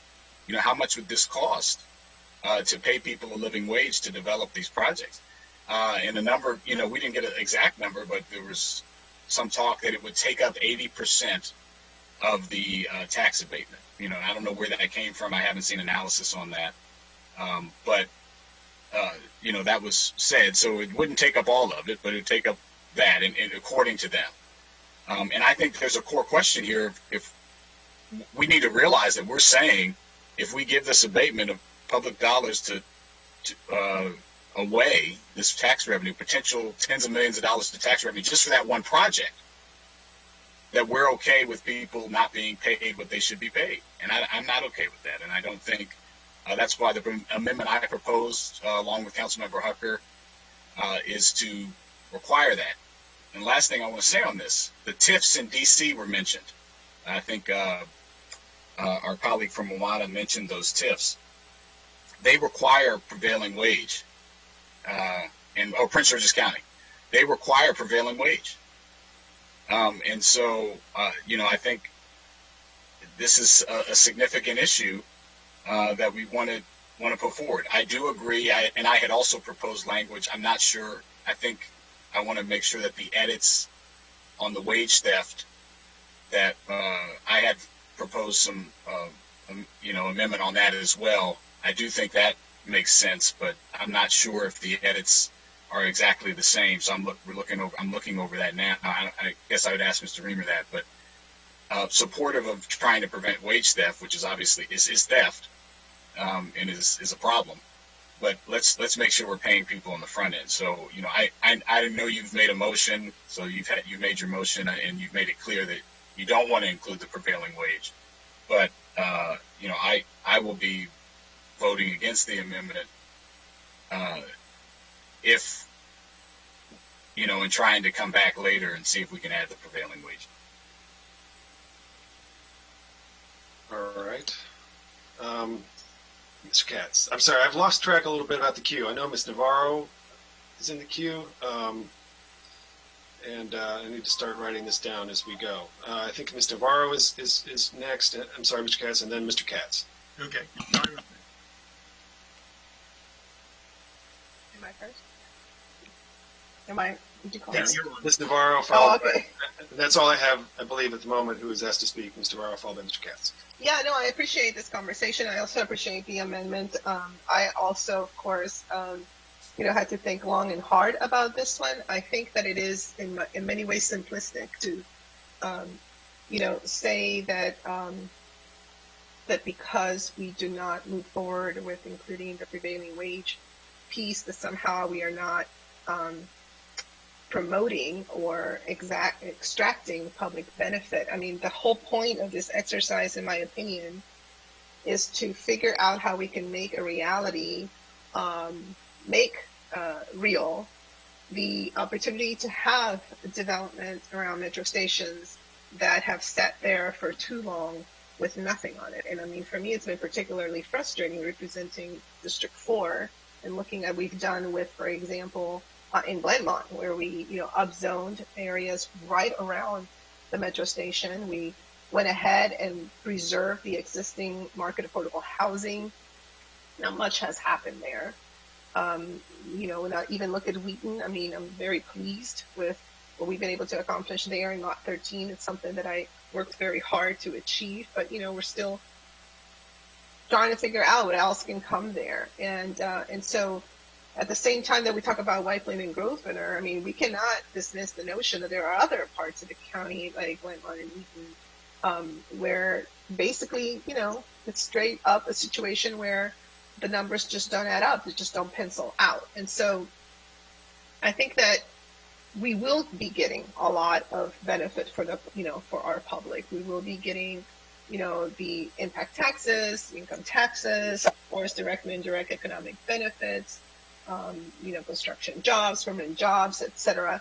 And I think just as we did with the Wheaton redevelopment, there are opportunities, of course, to engage with the particular developers on particular projects and come up with some, additional agreements. I mean, I'm not opposed to that, But we haven't done this. I think that when we also compare ourselves to Prince George's County, I mean, there are different economic realities. I think there have been different considerations when it comes to the availability of land and the cost of land. And I said this last year all throughout when we were working on the economic development platform, that there's no doubt that there are some nuances that are different around the region. And so I think we need to be cognizant of the nuances for Montgomery County and understand that if the goal is to achieve something, especially in areas like Glenmont and Wheaton, so that these communities can have access to additional amenities, so they can have jobs present there, which is amazing when you think of like the challenges that even high schools have to find internships for students in the East and Mid County, because there are not that very many job centers around, so it's really hard for students to even access internships in their area. Then you have to start thinking about a different balance. And again, with very good intentions, and as somebody who's obviously been very, very supportive of, labor, my concern is that if we start to put some of these, additional requirements, then are we going to really realize something for those communities? I completely agree with the piece around the, low road, contractors and players. I totally agree with that. I'm very supportive. But at this time, I believe that we have got to figure out how to best move forward. And so I will not be supporting that particular piece of prevailing wage. We've never done this when it comes to this type of, private arrangements. And, I believe that there are other things that perhaps we can support, but in this moment, I will not be supporting that piece. Thank you. Thank you. Yeah, as you say, we do this when it's our money substantially that we are spending. In this case, ours is just an incentive. It's really the private sector that's doing the overwhelming majority of the spending. Mr. Katz and then Mr. Friedson. Thank you. Yep, thank you. I guess first, part of my concern on this is that this land, which is still going to be owned by WMATA, if WMATA were to use this land, I'm assuming, and Mr. Drummer, I guess you or Ms. Albert would have to be the one to answer this for me, but I would assume that prevailing wages would be paid if they were using this land to do something for WMATA. Is that correct? So yes, if there are federal funds, well, actually I take that back. If there's any contract that WMATA has for if we were to construct something ourselves, then yes, we would be subject to Davis-Bacon, and all of those prevailing wage requirements would apply. However, with joint development, that requirement does not pass through to a private real estate developer. Which leads to my second question, which is to Mr. Drummer, I guess. Mr. Drummer, what authority, if Prince George's County has done something, perhaps we have more authority than I thought we did, but what authority does Montgomery County have on something like this for a private enterprise? Well, I mean, generally, we wouldn't do anything for a private enterprise, but I guess in this situation, it's optional. If you want the tax exemption, you need to follow our rules. I think legally, we can do it. We just, we haven't tried, and I'm not sure we would have the authority to mandate it for all construction projects in the county. I think we would have some problems with preemption on that. But when it comes to here, if you want this tax break, this is what you have to do. And then they can take it or leave it. We're not mandating that they pay prevailing wages, just saying that if you're going to take the tax break, you have to pay prevailing wages. There would be, I guess we would be talking about, when we say prevailing wages, the county does have a prevailing wage law. It's based, the rates are exactly the same as the state. It would require the county to come in and enforce it. and take complaints about wage requirements. I will say, just what Mr. Jawando was talking about living wage. Living wage and prevailing wages are two different things. Living wage is significantly lower than the prevailing wages. Prevailing wages are based on construction contracts and construction workers, which are generally higher than our living wage. The living wage is now barely more than the county minimum wage. Of course, the county minimum wage will apply, but I don't think that's particularly relevant in this kind of construction. So, yeah, I think we can do it legally. I think it would require some enforcement and some further, that would require a fairly extensive agreement between the county, I guess, the executive branch and the developer to come up with an agreement that would require them to use prevailing wage, the county's prevailing wage law, because it's fairly complicated, the prevailing wage law. Well, and obviously, I think because this is a special circumstance, because this land will continue to be owned by WMATA, and if WMATA were using their own land, that this would be the prevailing wage would be something that would be in effect. I certainly lean to believing that that's something that should be considered. Having said that, if it really is, and I don't know what the real numbers are, I mean, I know that what has been suggested, if it really is going to take up 80% or whatever that figure of what the pilot is doing, a pilot is enticing somebody to do this. And if we say, look, we're enticing you, but we're going to take 80% of it away, I don't know how we're enticing anybody. So that's my concern with this. I don't know that we have real numbers yet. And so I don't know whether I'm in favor or opposed to this amendment, but I do know that it's something that we should have a deeper conversation on to figure out what's the right and the wrong thing to do. Thanks. Well, let me suggest, I have not proposed the prevailing wage requirement. The amendment that we're discussing is different measures. So you might support this amendment, and I think Councilmember Jawando has indicated he may bring it up at full council, and then there would be time to do additional exploration about any question you might have in anticipation of that.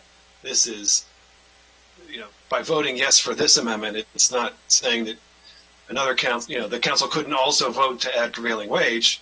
They're not duplicative or contradictory. Well, let me say it this way then.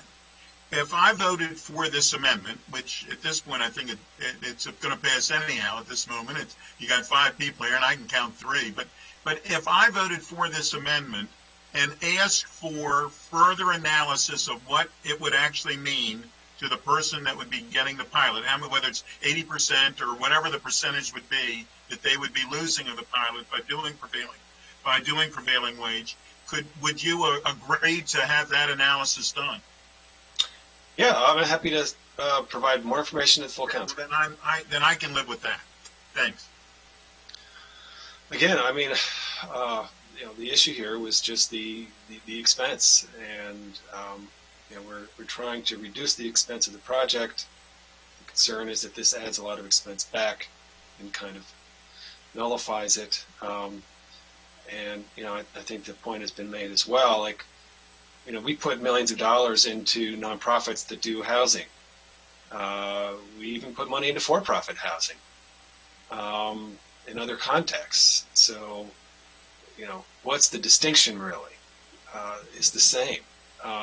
So would we start doing that? Would that become a general practice that when we are providing some kind of incentive into a private initiative, because an incentive is needed, that we would add this in? To me, the distinction is that this is land owned by an organization that, if they use it themselves for their own purposes, would be paying the prevailing wage. That's the difference. I don't know of any other place in Montgomery County where that would be the case. Let's keep moving. Thank you. I know Bob was trying to say something. I don't know. Okay, yeah, Bob. I just wanted to say we can try and do the analysis, but it's going to be difficult. The point to remember is that the tax abatement or exemption is not financing really the construction. The construction cost it's a very small percentage. So if you raise the cost of the construction, that's how, I mean, prevailing wages don't cost 80% more than what everybody else pays. I mean, that's clear. It's not 80% surcharge, but it's not apples to apples. They're saying if they spend, and I don't know the numbers, they spend $200 million on construction, and it's, let's say it's 5%, you know, that's $10 million. Well, that may be the tax abatement, even though it's a small percentage of the construction cost. So I don't know how it's going to work out. I really don't, and I don't know how much. I'm sure they'll tell you that they've been telling us all along that this is what they need, and they need just this and nothing less. We won't know for sure unless we do it and see what happens. Do they back out or do they not? It's going to be hard to do. I just want to say it's going to be hard to do that analysis. We can certainly give it a shot. And that's why I said we can provide more information. I don't know that we can produce something that is going to really, you know, provide more than information that people can then interpret. Mr. Friedson? Sure, just a couple quick things. One, we do have an analysis, the Woodworth analysis that Ms. Wright mentioned, and Ms. Wright used it to explain that, you know, any additional strings that add significant costs make something that already is tenuous not work. And so, you know, that is, you know, currently the analysis that we have. You know, how far over it not working, you know, that, you know, may be helpful for us to see, but the analysis that we do have and have seen on the one project. The other thing, you know, we talk about Grosvenor because that's one where we know the development plans, we have an idea of what that would look like. It's easier to do that. Not everywhere is Grosvenor, and so, you know, to me, the question is, you know, there's a suggestion of why don't we just target it specifically at Grosvenor? And to me, it's the opposite. I don't only want this to work for one project in one part of the county. The best case scenario is if it does work for the metro stations and some of the areas that will be increasingly more difficult. And the whole point of Grosvenor speaks to the fact that if this can't work in a place like Grosvenor in the county, it really can't work anywhere. That's the whole point of the incentive. And so, you know, that's the whole idea behind this. And so I just think it's, you know, really important that we talk about in the last piece the Council President raised, you know, the distinction with WMATA. You know, our point of this whole proposal is that there isn't enough of a public benefit because if WMATA was building something only for their own purposes, it would not include people. It wouldn't include housing. It wouldn't include, you know, potential jobs. It wouldn't include public amenities and public spaces. It would be a parking garage or a sidewalk or a fence or some other issue. That is what WMATA does, you know, with their own projects. What we're trying to do is to spur economic development, to create new housing, to establish the type of livable, walkable, transit-oriented developments that make Montgomery County attractive to businesses and to residents, and to allow us to grow specifically in the way that we want to meet our environmental, our transit, and our economic goals. You know, I think we need to be, you know, thoughtful and mindful of how we do it, and you know, target the solution to the issue that we want to address, which is transit-oriented development, specifically at metro stations, which is exactly what we're talking about here. Thank you. Mr. Joyner. Thank you. You know, I appreciate the comments. I think we need to step back. One, I'm operating on the Grosvenor number because that's all we have. I do think there's a big danger here, and we'll get to this point later, of not having DHCA or anyone be able to kick the tires on how much of a pilot should be required because you're making a broad at-right decision based on one set of data. All the costs for development at the different sites, the 13 in Montgomery County, is not the same. I've talked to WMATA directly. Some are less expensive, right?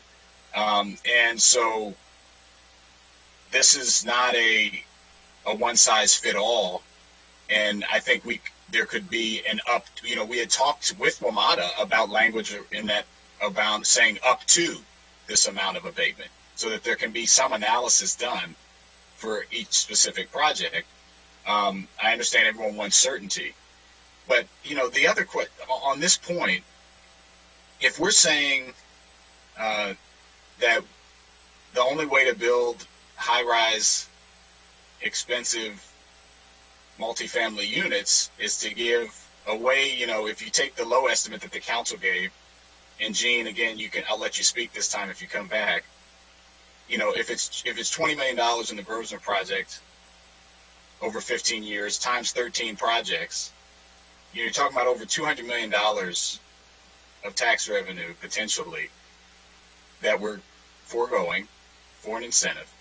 Then we're saying we can't pay people a prevailing wage, and thank you for the correction on that, Bob. And then we're saying, maybe, we'll get to my amendment later, we're not going to require a certain level of affordability outside of what's the normal 15% and no deeper levels of affordability. That's a choice to do a lot of things and give away a lot for not, in my view, the delta between, and Mr. Reamer brought up the stick built in the kind of PG Plaza example, they're building stick built at six stories now, right? And so, and if you're saying that could happen anyway with us giving nothing, but you're saying let's give up $200 million, let's not have any requirements on affordability other than what's the baseline, and then let's not require people to be paid a prevailing wage, so that we can get a few more stories of high rent, high rise. I don't, that's a question, maybe people think that's a good idea. I mean, and maybe, and that's a good trade.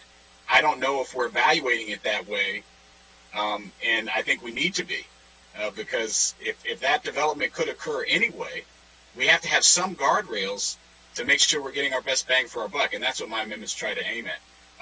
Gene, could you just speak to make sure I'm not misquoting you on the Grosvenor numbers? Sure, thank you. So the estimate that was in the packet written by Bob or Mr. Drummer was $1.2 million to $1.35 million a year. And the only thing I will say to that is that was only for Site 2, based on the estimates provided by the analyst that was hired by Five Squares. That felt like the most shovel-ready project, and it was compared to other sites nearby that had similar units, and based also on a cost approach or cost replacement method. I did not go beyond that because the rest of the site is kind of up for grabs. So the fiscal impact statement done by the executive, just to clarify, included all of the units possible that were cited by Five Squares. The council staff was only for Site 2, or I'm sorry, Parcel 2. I appreciate that. And the low end estimate was $1.2 million. The high end estimate was $1.35 million a year. So if you take just to clarify my points, if you take 1.3 million in the middle of those two estimates at 15 years, that's 19,500,000 for one site. And if you times that times 13, you get 253 million. So just so I think people need to know what the trade-off is, and if we make a decision, fine.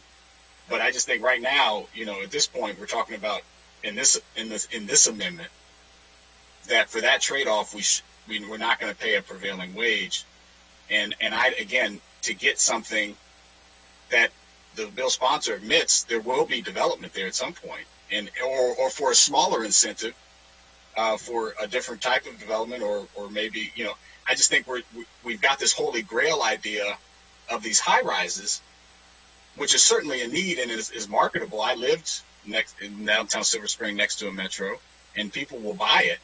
But I think the question is, what are we getting for all this public money that we're foregoing? What could we spend $253 million on over 15 or $2 million or 1.3 in 1 year to get other types of benefits? And I think that's the trade-off. So I just wanted to make sure we had that context. All right, thank you. I think it's time to move for a vote on this item. I know it will be the end of the discussion. So we have an amendment that addresses part of what we had been asked to address. Does not provide prevailing wage, unfortunately, but it does address the low road contractors issue. So all in favor, show of hands. All right, so 4-1. Okay, let's move to the next item. All right, the next item is relating to the pilot and the charter issue. Councilmember Jawando has proposed that we begin the pilot in the second year. I think I'm going to support that. It does make the incentive less advantageous. I think it's worth noting that it's a smaller incentive as a result of that, but I think it makes some sense. But Mr. Drummer has drafted some language on page 7 of the staff memorandum that basically addresses the charter issue and the potential of the ballot amendment and so forth. So, Mr. Drummer, can you just describe that, please?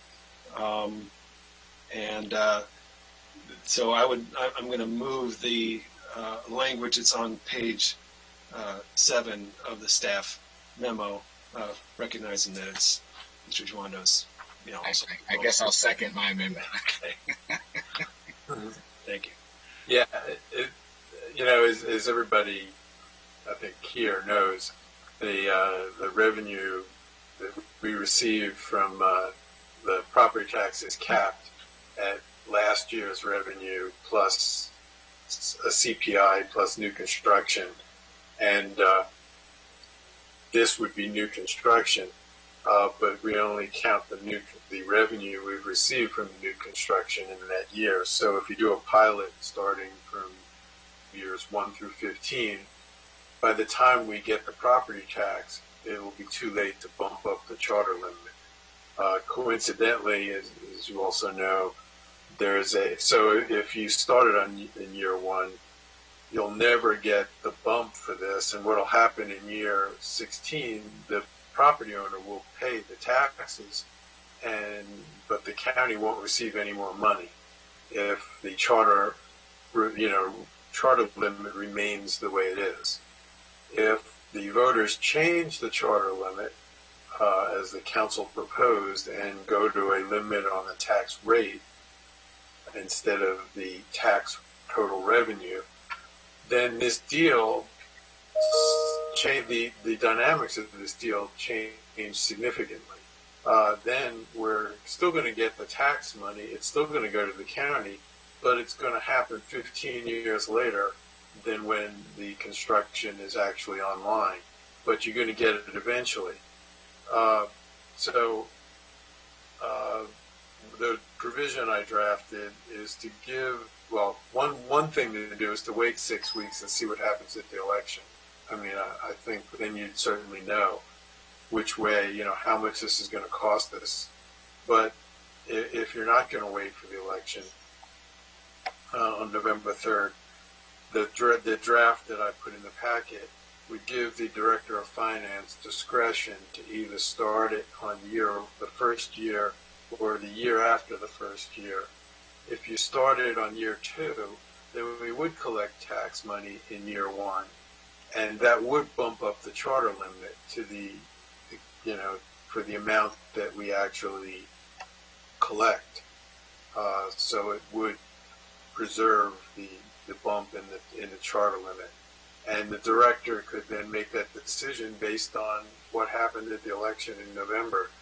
Because absent, if we go to the tax rate instead of the total revenue, then it's probably not a big deal to the county whether you go from 1 to 15, and it obviously would help the developer more. So you could start it at year 1. So it's give the Director of Finance the option to start it either in the first year or the second year. That's the amendment. Thank you. Any comments on this one, Mr. Friedson? I'll be very brief because I think there's no disagreement on this particular amendment. I appreciate Councilmember Giwando raising it. It's certainly gotten renewed attention, although I wish it has gotten more. I've spent more time thinking about the pitfalls of the current charter limit and revenue cap than I care to admit over the past many months. I am very hopeful, and this really highlights how backwards the current policy is and why it makes it not just harder for the county to generate revenue, but harder for the county to be creative with economic development and providing the type of incentives and enhancements. It is, ties one, if not 1.5 arms behind our back as we try to figure out how to make public policy. So this speaks to it. This will address it, which is a very realistic and understandable concern, which is reflective of the situation I hope we can fix by voting yes on A and no on B, and why A is the answer and B is bad and backwards and broken. So at any rate, thank you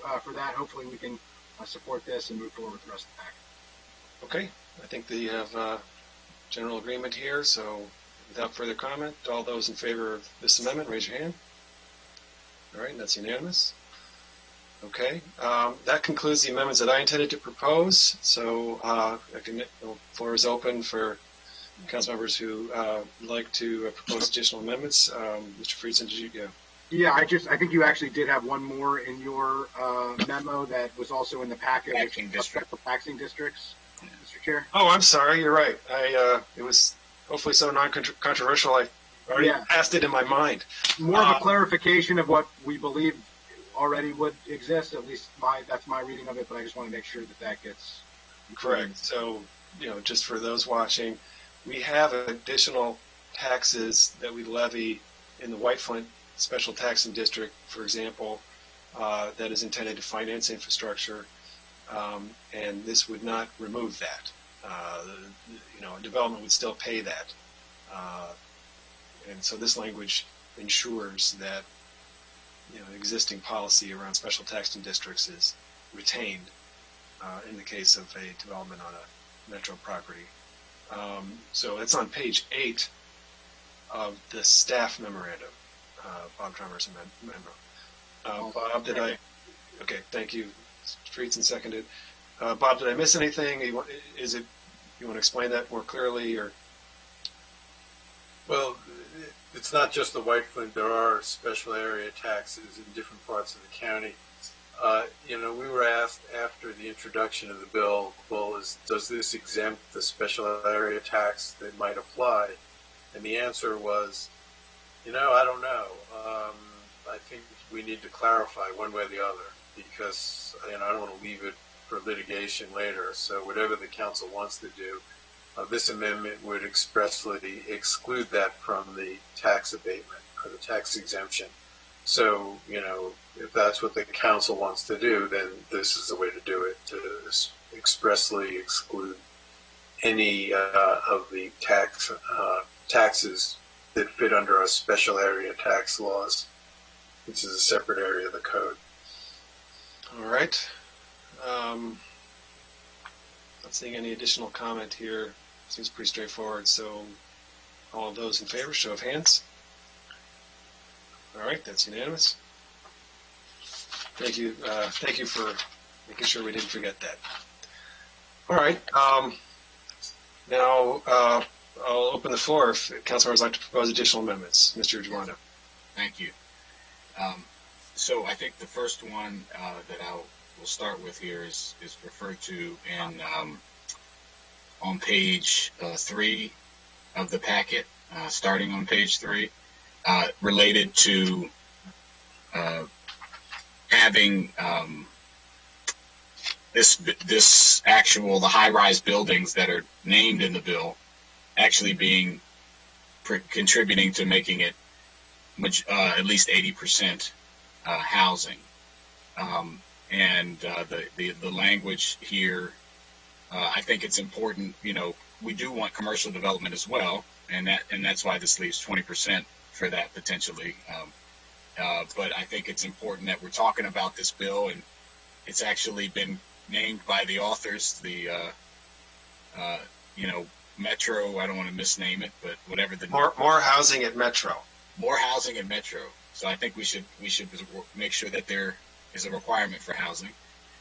And I know the one project that is pending is, majority housing, and so that's it's a good sign. But I think we want to have that protection in there. So the proposal would be to define high-rise to the language in lines 7 through 12. High-rise residential apartment buildings means in adding residential apartment buildings, not just buildings, means a multifamily building with an occupied floor that is more than 8 stories above ground level, and it's used primarily for the dwelling units for rent to the public. And then metro station is the same, is what a metro station is. And qualifying development, changing that definition, is a project to construct is a project, where at least 80% of the project consists of construction of one or more high-rise residential apartment units. And so that is my first amendment, just to ensure that the intent of the bill is followed and that there's flexibility for commercial as well. So I'd like to move that. Okay, so we can have discussion on this. I'll second it for discussion. Okay, seconded for discussion. Okay, well, I'll just comment first. First of all, I just think if somebody wanted to build an office building at a metro station, which no one has proposed to do, I think we would be overjoyed. I think it would be a terrific sign that there's a lot more confidence in investing. There's perhaps some special project. For example, the Wheaton redevelopment that Co-Chair Navarro described earlier. We were planning to spend $40 million with a hope that a developer would be able to secure an office tenant, and the thought was a GSA tenant. But we were planning to spend $40 million just to make that even a conversation that might be possible. So I don't know why we would suddenly change, direction and say we don't think that it's worth it to us to support offices and commercial on these same properties. It's part of a complete community, having mixed use minimally, and I know you're intended to allow kind of like ground floor retail or some such, in the mixed use model, but I think that we should be so lucky as to have the result of this be that an office building goes up, meaning new jobs and new tax revenue into the county. New income taxes from people who may not live there, but they work there and they live in the county. I know Councilmember Katz mentioned that earlier. And they could do that without the tax abatement. Well, that's what you're saying, and I'm saying something different. But let's just hear a little commentary. We can have good discussion. Thank you, Miss Albert. I just want to point out a couple of different things. The first is that in terms of prescribing a percentage of housing at metro stations, I'm concerned with that for a couple different reasons. First is on our operations. One of the things that we really are trying to encourage is economic and commercial activity, particularly in the outlying exurbs and suburbs. And the reason that is because if you have housing along every outer station, it puts a tremendous amount of strain on the transit system because everybody boards and then they go into the center of the system for a job or to access whatever job. And so what you really want to do to have balanced ridership is to have commercial development in the exurbs and in the suburbs, so that people will be making commutes between Shady Grove to Bethesda to Medical Center to White Flint. You want that activity all up and down that line, and it becomes a microsystem of commercial and household activity. So that's just one component as a transit provider. that we're very conscientious of and that we're trying to promote. We're trying to promote commercial development on the outer edges of the transit system rather than concentrating all that commercial growth and activity in the center of the system. So just one thing to consider. The second is that, and I just wanted to pick up, there's an assumption that commercial activity does not need any sort of abatement or incentive. And I would say that we've seen that even in Bethesda, where we own a property, we have a ground lease with Brookfield at the Bethesda Metro Station. They have a pad available to either develop as residential or as commercial. And they haven't been able to do it because the cost of developing on top of a transit station is cost prohibitive without some sort of incentive. So that's at the core of a very healthy commercial district that still requires incentives. So I just want to say it's very case and point specific, and I would just be cautious of making an assumption that's because it's commercial that it can sustain itself, particularly when the cost of developing at a transit station implies additional infrastructure costs. And then the third thing is that, the planning process that Montgomery County has is very robust. And that is the vetting of what that mix of commercial and housing is. And that's the way that the county continues to maintain a fair amount of control over what gets delivered around any station. So I would say that there are checks and balances, if you will, on what gets developed around a transit station, and your planning process is a very healthy one with respect to that. Those are the three things I wanted to say. Could I just follow up before, just on these, since these points were raised directly? In your analysis, Ms. Albert, the only sites, not actually with this pilot, you're actually saying that I think the sites that only viable sites would be Strathmore, White Flint, Rockville, Silver Spring, Grosvenor. There were several sites, Twinbrook, Glenmont, Wheaton, Shady Grove, Forest Glen, that you said even with the pilot would not be viable for HighRise. Is that correct? Well, I think that, right now we've taken a snapshot, right, of what rents are today, of what the cost of infrastructure is today, and I'll use Forest Glen as an immediate example. The parking, the replacement parking requirement today would mean that I think that even with the pilot, those sites, would not be financially viable for a private sector partner to handle it all themselves. So there's other activities with the pilot, correct? Yeah. Okay. So go ahead. No, I'm sorry. Please finish.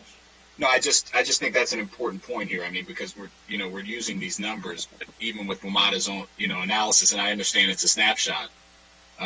You're saying that a significant number of these sites would still not even be viable. And to that point of, I understand there's reasons for commercial development, and that makes sense, but and we want to encourage that, and we'd love to see commercial development.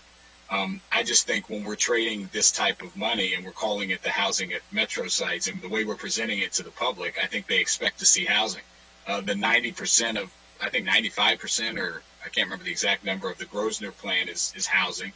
And so I think it's a reasonable expectation for people to think that there would be some requirement for housing in a bill that's saying it's aimed at housing.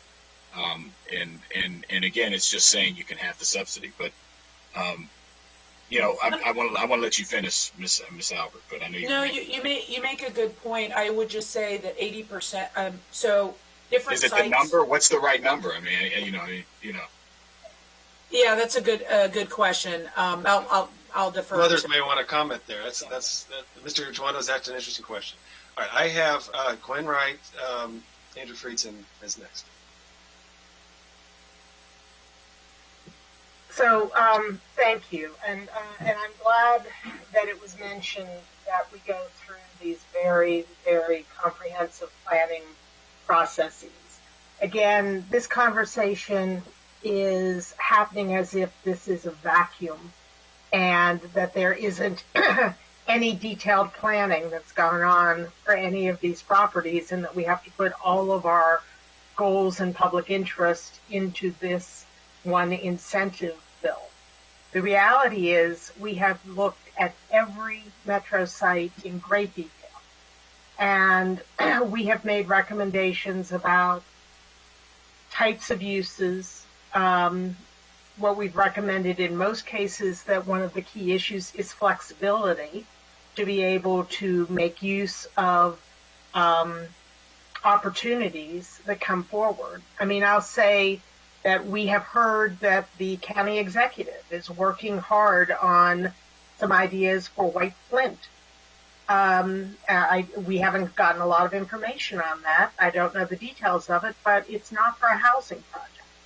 So if we laid out this as you must do X amount of housing, that might put a damper on that project, which is being discussed as a non-housing project, but that I'm sure is going to need incentives to make happen.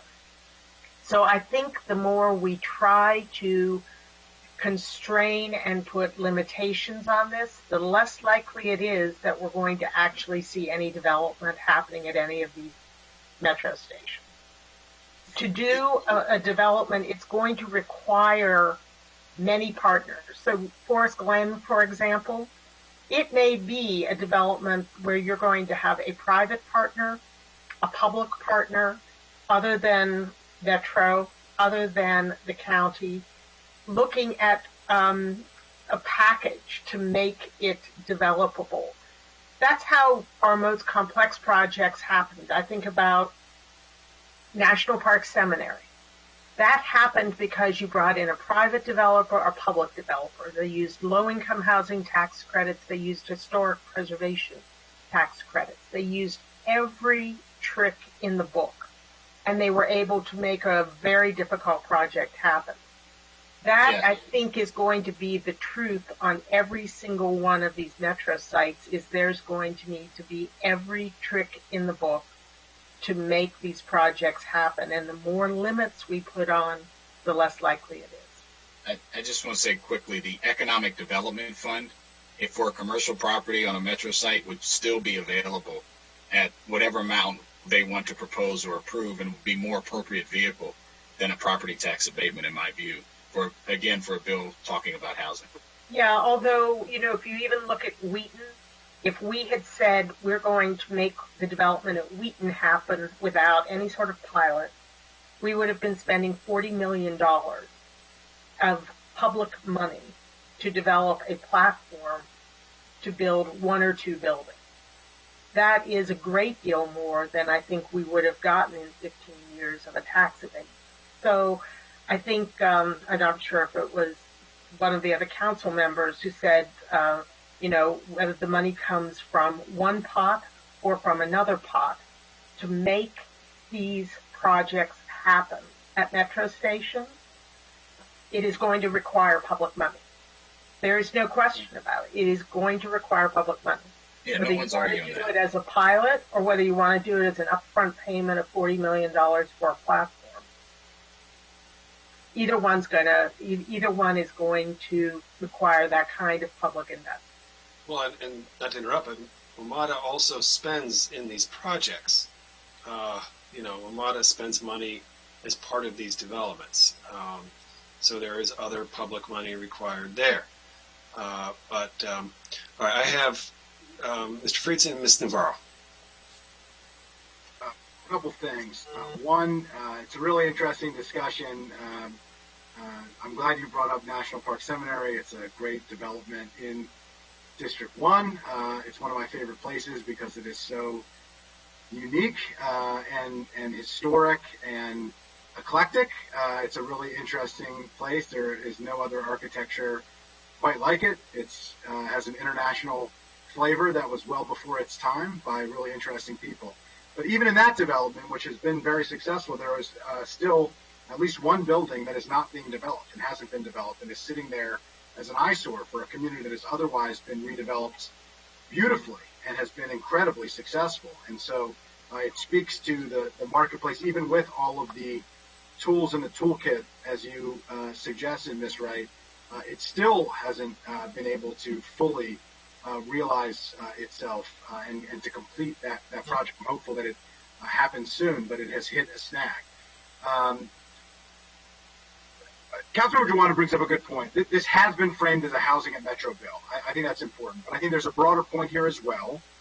That if we're talking about what our public policy goals are and how we maximize the benefits of our public policy goals, this council, the previous council, and Montgomery County as a government has been enthusiastically supportive of sustainable smart growth development. And that has been our major environmental policy from a land use perspective. It has been a major economic development policy from that perspective.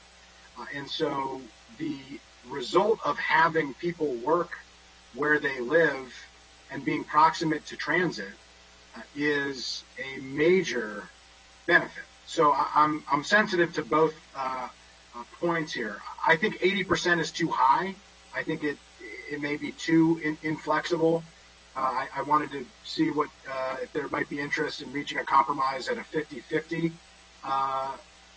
situation, so that we guarantee, to the point that Councilmember Juana made, which I think is very legitimate, the community expectation. If there was no housing with a project, I could see that being troubling in terms of our housing targets.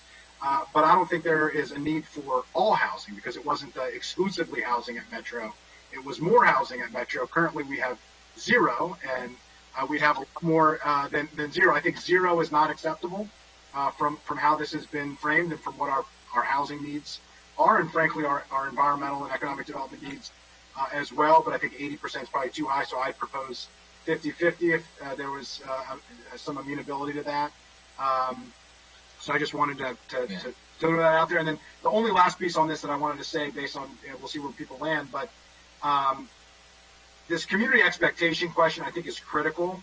I think we need to take a step back from that and think about what that really means. And I am most concerned in general about the community expectations of master plans, when we say we're going to do things and they never come to fruition, and the expectations of the infrastructure and the quality of life and all the benefits that come with realizing a master plan. Currently, we cannot realize master plans at these metro sites that are included without this incentive. To me, that's a community expectation that's critical. And then beyond that, the focus on housing, the focus on economic development, all the other things that we have said, the economic development platform that then Council President Navarro led the way on, the housing COG targets that we have all signed on to support. We've set a lot of community expectations for what we intend to do, what type of county we want to build, what type of investment we want to attract. And sitting around and waiting for it to happen is also not an acceptable outcome for us, because the status quo means we'll get nothing. I won't repeat the song lyrics, but Miss Wright, I think, hit the nail on the head in the beginning. And so I think when we talk about community expectations, what we have sold them in pretty pictures in master plans and what we have told them in terms of our rhetoric, we need to turn that into reality. And I think we can find a point here where we could do both. Yeah, and I appreciate the friendly amendment. I'd feel better with 60-40, but if you'd be willing to go there, if not, I'll accept my hopefully third vote because I think it's important, due to public expectation, that we do have some level of requirement in here. So I guess I'll ask Mr. Friedson that I don't like horse trading in public, but I'd encourage you to go with 50-50 if that's what. I'll wait to see what others say. I'd like to get everybody on board if we can, but I appreciate it. Right. Very good. I'll turn to Mr. Madaleno in a moment. Just to try to clarify what we're talking about here, and I believe Ms. Navarro is next to speak, that this would be, it's not that a particular building has to be a certain ratio of commercial versus residential. It's a project. Many of these projects are multiple buildings. Not always. Like downtown Silver Spring, I think there's going to be only enough land left for one building. So I think that could be tricky. But generally speaking, like Grosvenor, for example, there's multiple buildings on the site. So this is saying it must be, if it was 50-50, it must be at least 50% housing or residential. It could not be entirely commercial. So, it could be several buildings in a plan, but the plan itself would have to have a certain ratio. All right, Ms. Navarro, and then Mr. Madaleno. Thank you. I appreciate the substance of this particular proposal. I would agree that having a mix is important. I think it does fulfill our stated policy goals. I would have to agree that the 50-50 seems a bit more appropriate to me, only because it does provide for the flexibility, plus it does also, in my opinion, provide for the ability to do the kind of mixed use which we all have wanted. And again, it's just one of those things where in certain parts of the county, we're clamoring for more commercial and more amenities, and in other parts, the feeling might be that more residential is better. In some conversations, even with the executive, I know he lamented how, in many of our master plans, developers would rather just go with the residential and not have commercial and office. So it's a constant trying to figure out the best balance, and I think 50-50 seems to, at least for me, strike a good note. I also wanted to just remind ourselves, since the Wheaton project has been quoted a couple of times, that when the first proposal was to spend the $40 million on that particular pad, the reality was that my colleagues were not in support of that. And so then the conversation became, let's use that money for things like the Bethesda metro entrance. And that's when I just kind of, said, no way, Jose, because Wheaton needs this money. And it earned me the name of the berater by Penn County Executive Leggett, because it was like, no, we need to keep that money in Wheaton. But my point is that, to me, that is also part of this conversation, is that, yes, no one area is the same as others. And, what Councilmember Juanda noted on page 53, I think this is even more of an indication that we have to figure out what else we can do for those other areas. Wheaton is listed as likely viable. Of course, Glenmont says not even viable with this. It means that, as Ms. Wright said, we have to seek a combination of incentives and of possibilities for other parts of the county so that we can make this a reality. So again, I don't see this as the end-all be-all either, but I do think that it is important to signal and to be able to require that housing should be definitely a component of this particular incentive regime. And if we can achieve a combination, and 50-50 I think seems pretty cool, then that, I think that's what our residents want. I think they want to have this kind of mixed use type of living environment. And I'm sure it's really appreciated right now as people are teleworking, being able to walk to amenities is really important. So I would be supporting Councilmember Friedson's proposal. Okay, I know Mr. Katz would like to speak as well. I am starting to get a little worried about downtown Silver Spring. There's only room for one building. In the past, that had been proposed as a hotel or an office building. This would mean that the pilot would not be available to that. So I don't know if there's a workaround there. I'm a little concerned about that. But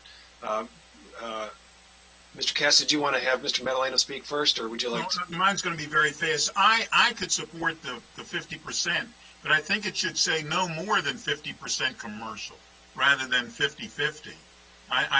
We could have an 85 or an 80% residential building, but my concern was that there'd be residential involved, which is where you get your piggyback tax. That's a friendly amendment on the friendly amendment. So the friendly amendment. That is what I intended, not to exceed. Yeah, you're trying to set the floor. 50% is the maximum of commercial. Right. I can live with your friendly. Yeah. And 50% is the minimum of residential. You could, either way, however you want to say it. But right. I'll leave that to the lawyers and the bill drafters. But I think we're all on the same page there. Thanks. Okay, I'm good. Mr. Madaleno. Thank you very much, Chairman Reamer. I think it's humorous that we potentially both continually mispronounce our last names. Eddie Madaleno? Madaleno, but that's... Reamer. I don't... Reamer, yeah. My relatives went from Italy to New Jersey and changed everything before coming here, so that's... You know, it's not the record. Madaleno. What kind of Madaleno thing is this? Come on. I've been lectured, but... Wait, would you say your name for the record, please? Madaleno. That's what I said. All right, so... Oh, no, I said... Do I say Madaleno? Okay, Madaleno. Just call me Rich. So anyway, I just wanted to reiterate the point, and I know Councilmember Navarro also talked about this. The Wheaton site and the Bethesda site, they're so expensive because that's not just vacant land. It serves another critical, important public policy, the bus depot, the whole bus area, and that we need to keep that bus station there, which is why both Wheaton and Bethesda are so very expensive, and potentially the site in Rockville, a block from where I'm sitting, where is also a bus depot, to build there would be very expensive to build that infrastructure to leave the buses in place. And in order to do both, would need the public to actually keep that in place. So that's why I'm just trying to reiterate that there isn't a random cost associated. It is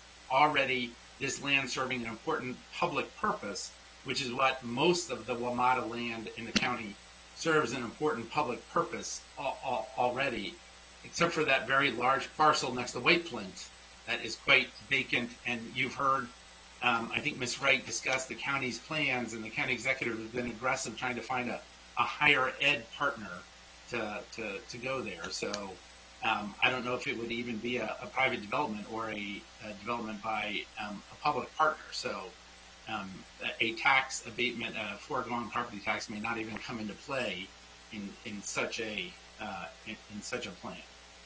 Right. Thank you. Yeah, I think that's sort of the philosophical issue here. Like in Wheaton, we ended up having to do a government building because that was what we were bowing to, the reality that the market wasn't likely to produce the community benefits that we wanted. And so we built a government building. You're talking, Dr.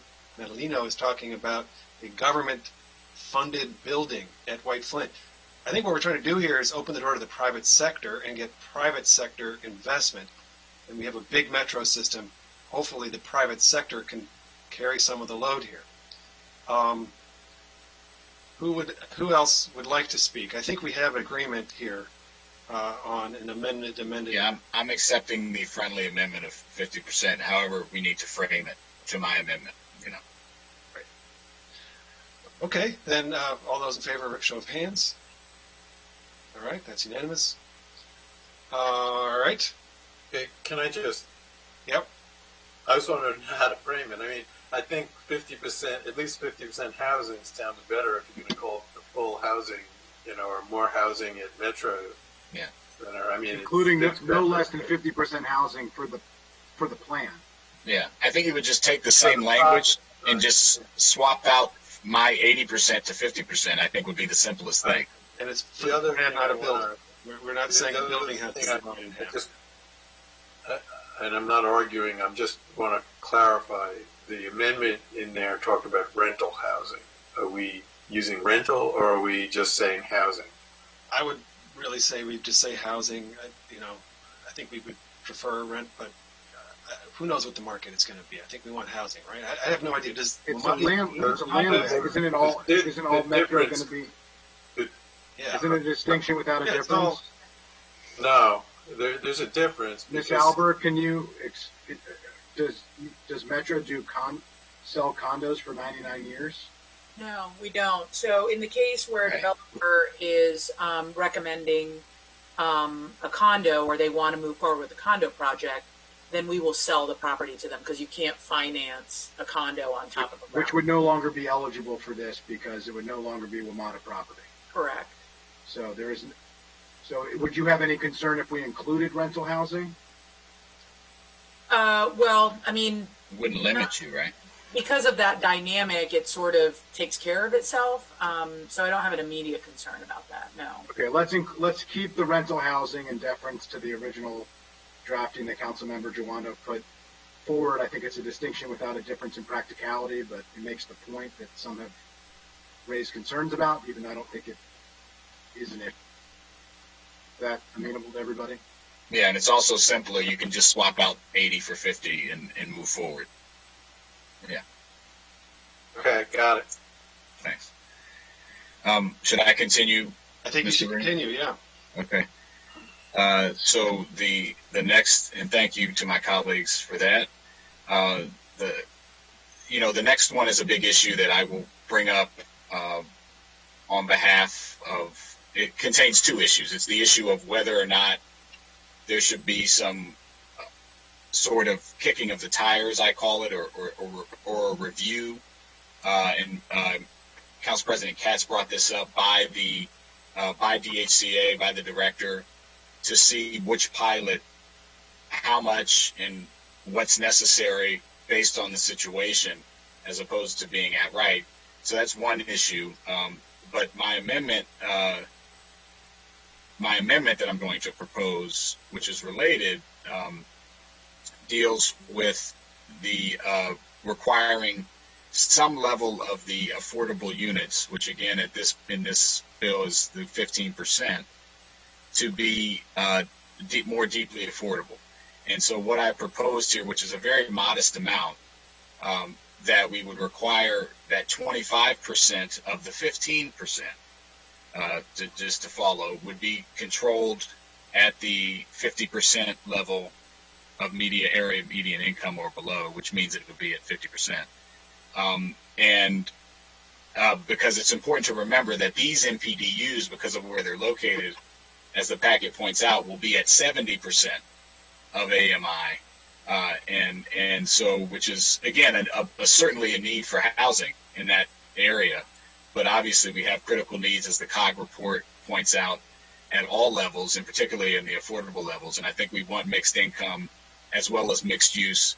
And so if you had the Grosvenor property, this amendment, you have 500 units, 75 would be MPDUs, then 25% of those would be, which I don't have the number, I had it was 20 something units, would be at the 50% of a 500 unit building. So that's the proposal that I'm making. The language is on page 4. Qualifying development means a project to construct one or more high-rise buildings located on a land lease from Armada at a metro station. A qualifying development must include at least 25% of the moderately priced dwelling units required by Chapter 25A, affordable to households at 50% of the area median income. So that's what I'm moving. And okay. I'd love a second from somebody. Well, we can discuss it either way. Okay, so the second for discussion. Okay, Gwen Wright has a comment. Yeah, I mean, I'm reading different language that we have in the approved and adopted Forest Glen plan, which called for a much higher percentage at the metro site of 50% or below area median income property, units. So which would govern? I think that the reality is that we negotiate this during master plans to some degree. And then when the regulatory case comes in, DHCA gets very involved in reviewing all of our major regulatory cases to figure out what can be done to get the most appropriate number of MPDUs at each level. And that may vary over time. There may be a greater need for a certain number of 60% or a certain number of 50%. And what I worry about doing, again, is ignoring our master plans and creating a separate system that adds another layer of regulation that we have to try to then coordinate with our master plan goals. So when you add the to this, it affects not just Grosvenor, it affects all projects. Sure. And it would give you actually fewer units than what the Forest Land Master Plan has called for at that metro site. Well, I want Bob to respond to that because I know it, but I think this is setting a floor. Again, realizing this is not a perfect thing because there's 13 sites and some of which are viable and not are going to need other help. This would be a floor. Certainly Forest Glen would need to adhere to the master plan through the approval process for the higher levels. Because it would need to qualify for the pilot. It would need to have at least this, is how I read it, and I don't think that's inconsistent with additional requirements that might be on an individual master plan.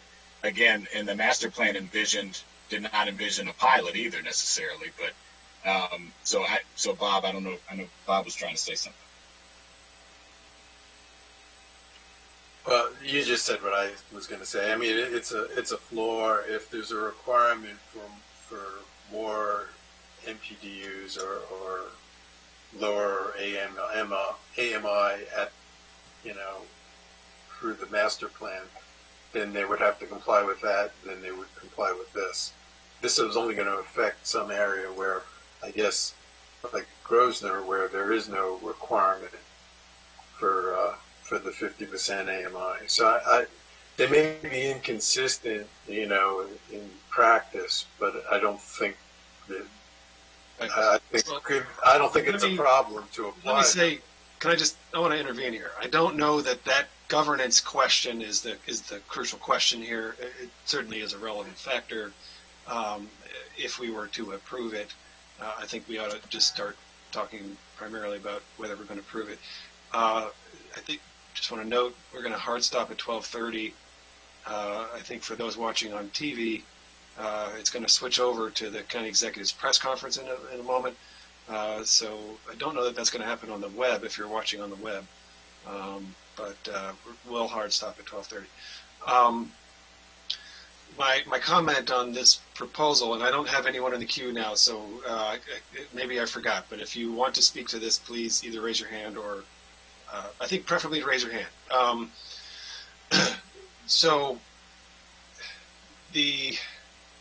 when we did the Forest Glen Master Plan, when we did the Grosvenor Plan, first of all, we've raised the MPDU requirement for a lot of the high-income parts of the county.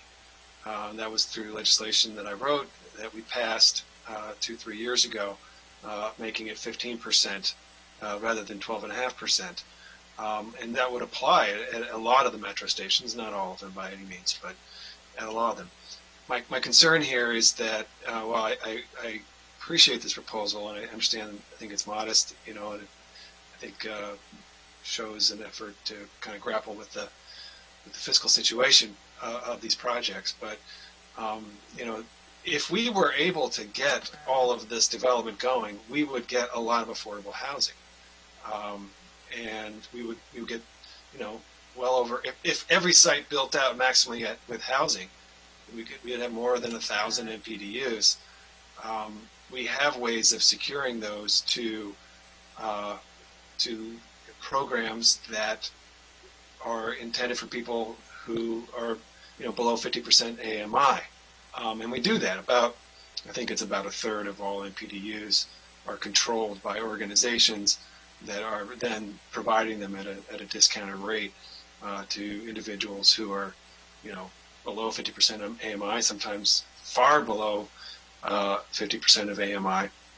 So, I think that we have other tools that we can use, recognizing that it's not a free lunch. But, my concern on this one is just that, again, we're working our way. We're cutting back on the incentive. This is not intended as only an affordable housing incentive. If this was an affordable housing incentive, then I would say we should do more than what is required. But this is about the climate and smart growth and transit-oriented development and building the communities that make the county more desirable, more competitive, more attractive. It's about delivering on affordable housing. It's about all of these things together. And, to the extent that we try to increase the requirements in any one particular area, we're making the delivery of all those wide array of benefits less likely. So again, we're starting from a feasibility problem that we don't think that the market can deliver this, and if we mess it up, then instead of getting more than 1,000 NPDUs, we'll get none, or we'll get very few. So I have real concern about adding requirements. Recognizing that we have a hard stop at 12:30, Director Nagano. Just quickly, before we hit 12:30 mark, I have a couple of questions in my mind in terms of who is going to administer this bill. And the reason I'm saying this, currently DSC at the forefront of all these negotiations. We look at the project, how many MPDUs are getting delivered, at what affordability level, and how much pilot is needed for how many years. And as I was mentioning earlier, in the original bill, there's no deep affordability language. So we really need units at or below 50% of AMI. And this is one of our opportunities here to put this. I don't know if 25% is the magic number or not, but as a floor. So there should be something which drives the engine for deeper affordability. Now, whether this project will happen with or without the incentive, that's a very big question in my mind. I mean, people may not even take this pilot if there's no market for it. So whether it's, at least 50% of the housing or 50% commercial, that remains to be seen. But there should be something from our point of view, deeper affordability, because as we were discussing, if we have to deliver 20,000 new units to be served at below 50% of AMI between now and 2030, we have a very tall order in front of us. So any opportunity that we get where we can embellish that whole point, I think we should continue to do so. Thank you. Okay, discussion on this item. I'll say something at the end, but if other council members want to go, please. Hans, let me just say that I've gotten a text from as well. They need a hard stop at 12:30. I don't know that we can continue this conversation and get something done in 5 minutes.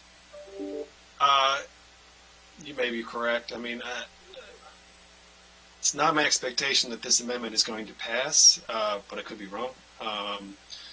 So, it may be something that, regardless, we can talk about it. But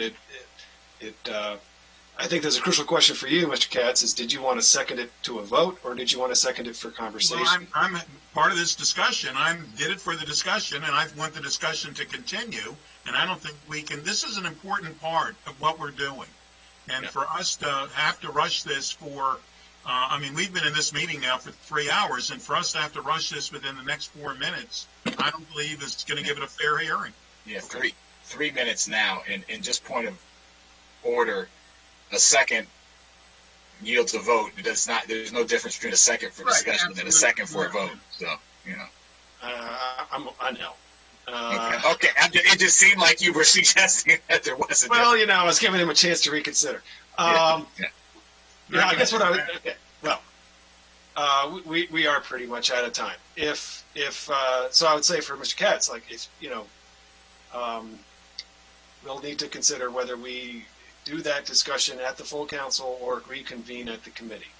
Let me ask real briefly, Mr. Dwana, did you have any more amendments? I don't recall. I apologize. No, there was, we talked about the prevailing wage. This was there was another, the consultation discussion, which I kind of combined into one amendment here, I think, which Mr. Katz brought up. I think that's a part of the discussion as well. Yep. Those are the two major items, in my view, that are outstanding. Okay. Which I think we should discuss in committee. I don't think I wouldn't be prepared to pass the bill out without discussing those two items, at least as from my perspective. Okay. All right. Well, I guess that's a crucial question as to whether we take a vote on the bill as amended or not. So that's fine. We'll come back. I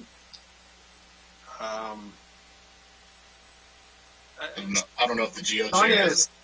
I'm a little confused about this issue about CCM. Like, why do we care if CCM switches over? Let them switch over. This discussion is still happening. The public is watching this, and they have a right to do this. They're not allowed in the room. This is how they see us. I thought they watched us on the internet. Well, they can, but some don't. I mean, I would be very much opposed to doing that. I forgot that people watch on TV. I'm sorry. I thought that everybody watches on the internet. And we've been going for 3 hours, and I'm sure other councilmen probably have scheduled things. We haven't said we were going to have a 5-hour committee session, so I think we have another go. I'm not going to be voting in favor of this because I think it adds additional cost. I think it's not the right tool here. I think that affordable units house people, percentages and other things don't, and this is going to allow us to get any units which currently don't exist. And for all the reasons before, we talked about adding different requirements and the different analyses that have happened and what Ms. Wright had said. This was one of the things specifically that she was talking about with changing the MPDU requirements. And so for all of those reasons, I appreciate the reason for the amendment and the overarching goal. I've been very strong advocate for affordable housing and for additional funds into the Housing Initiative Fund and other levers that we have. I don't think this is the right place to achieve that goal. That said, I think we should stop and come back because the public has a right to hear us deliver. Just wanted to get that in. Yeah. Thank you. Welcome back. Thank you. Good seeing everybody.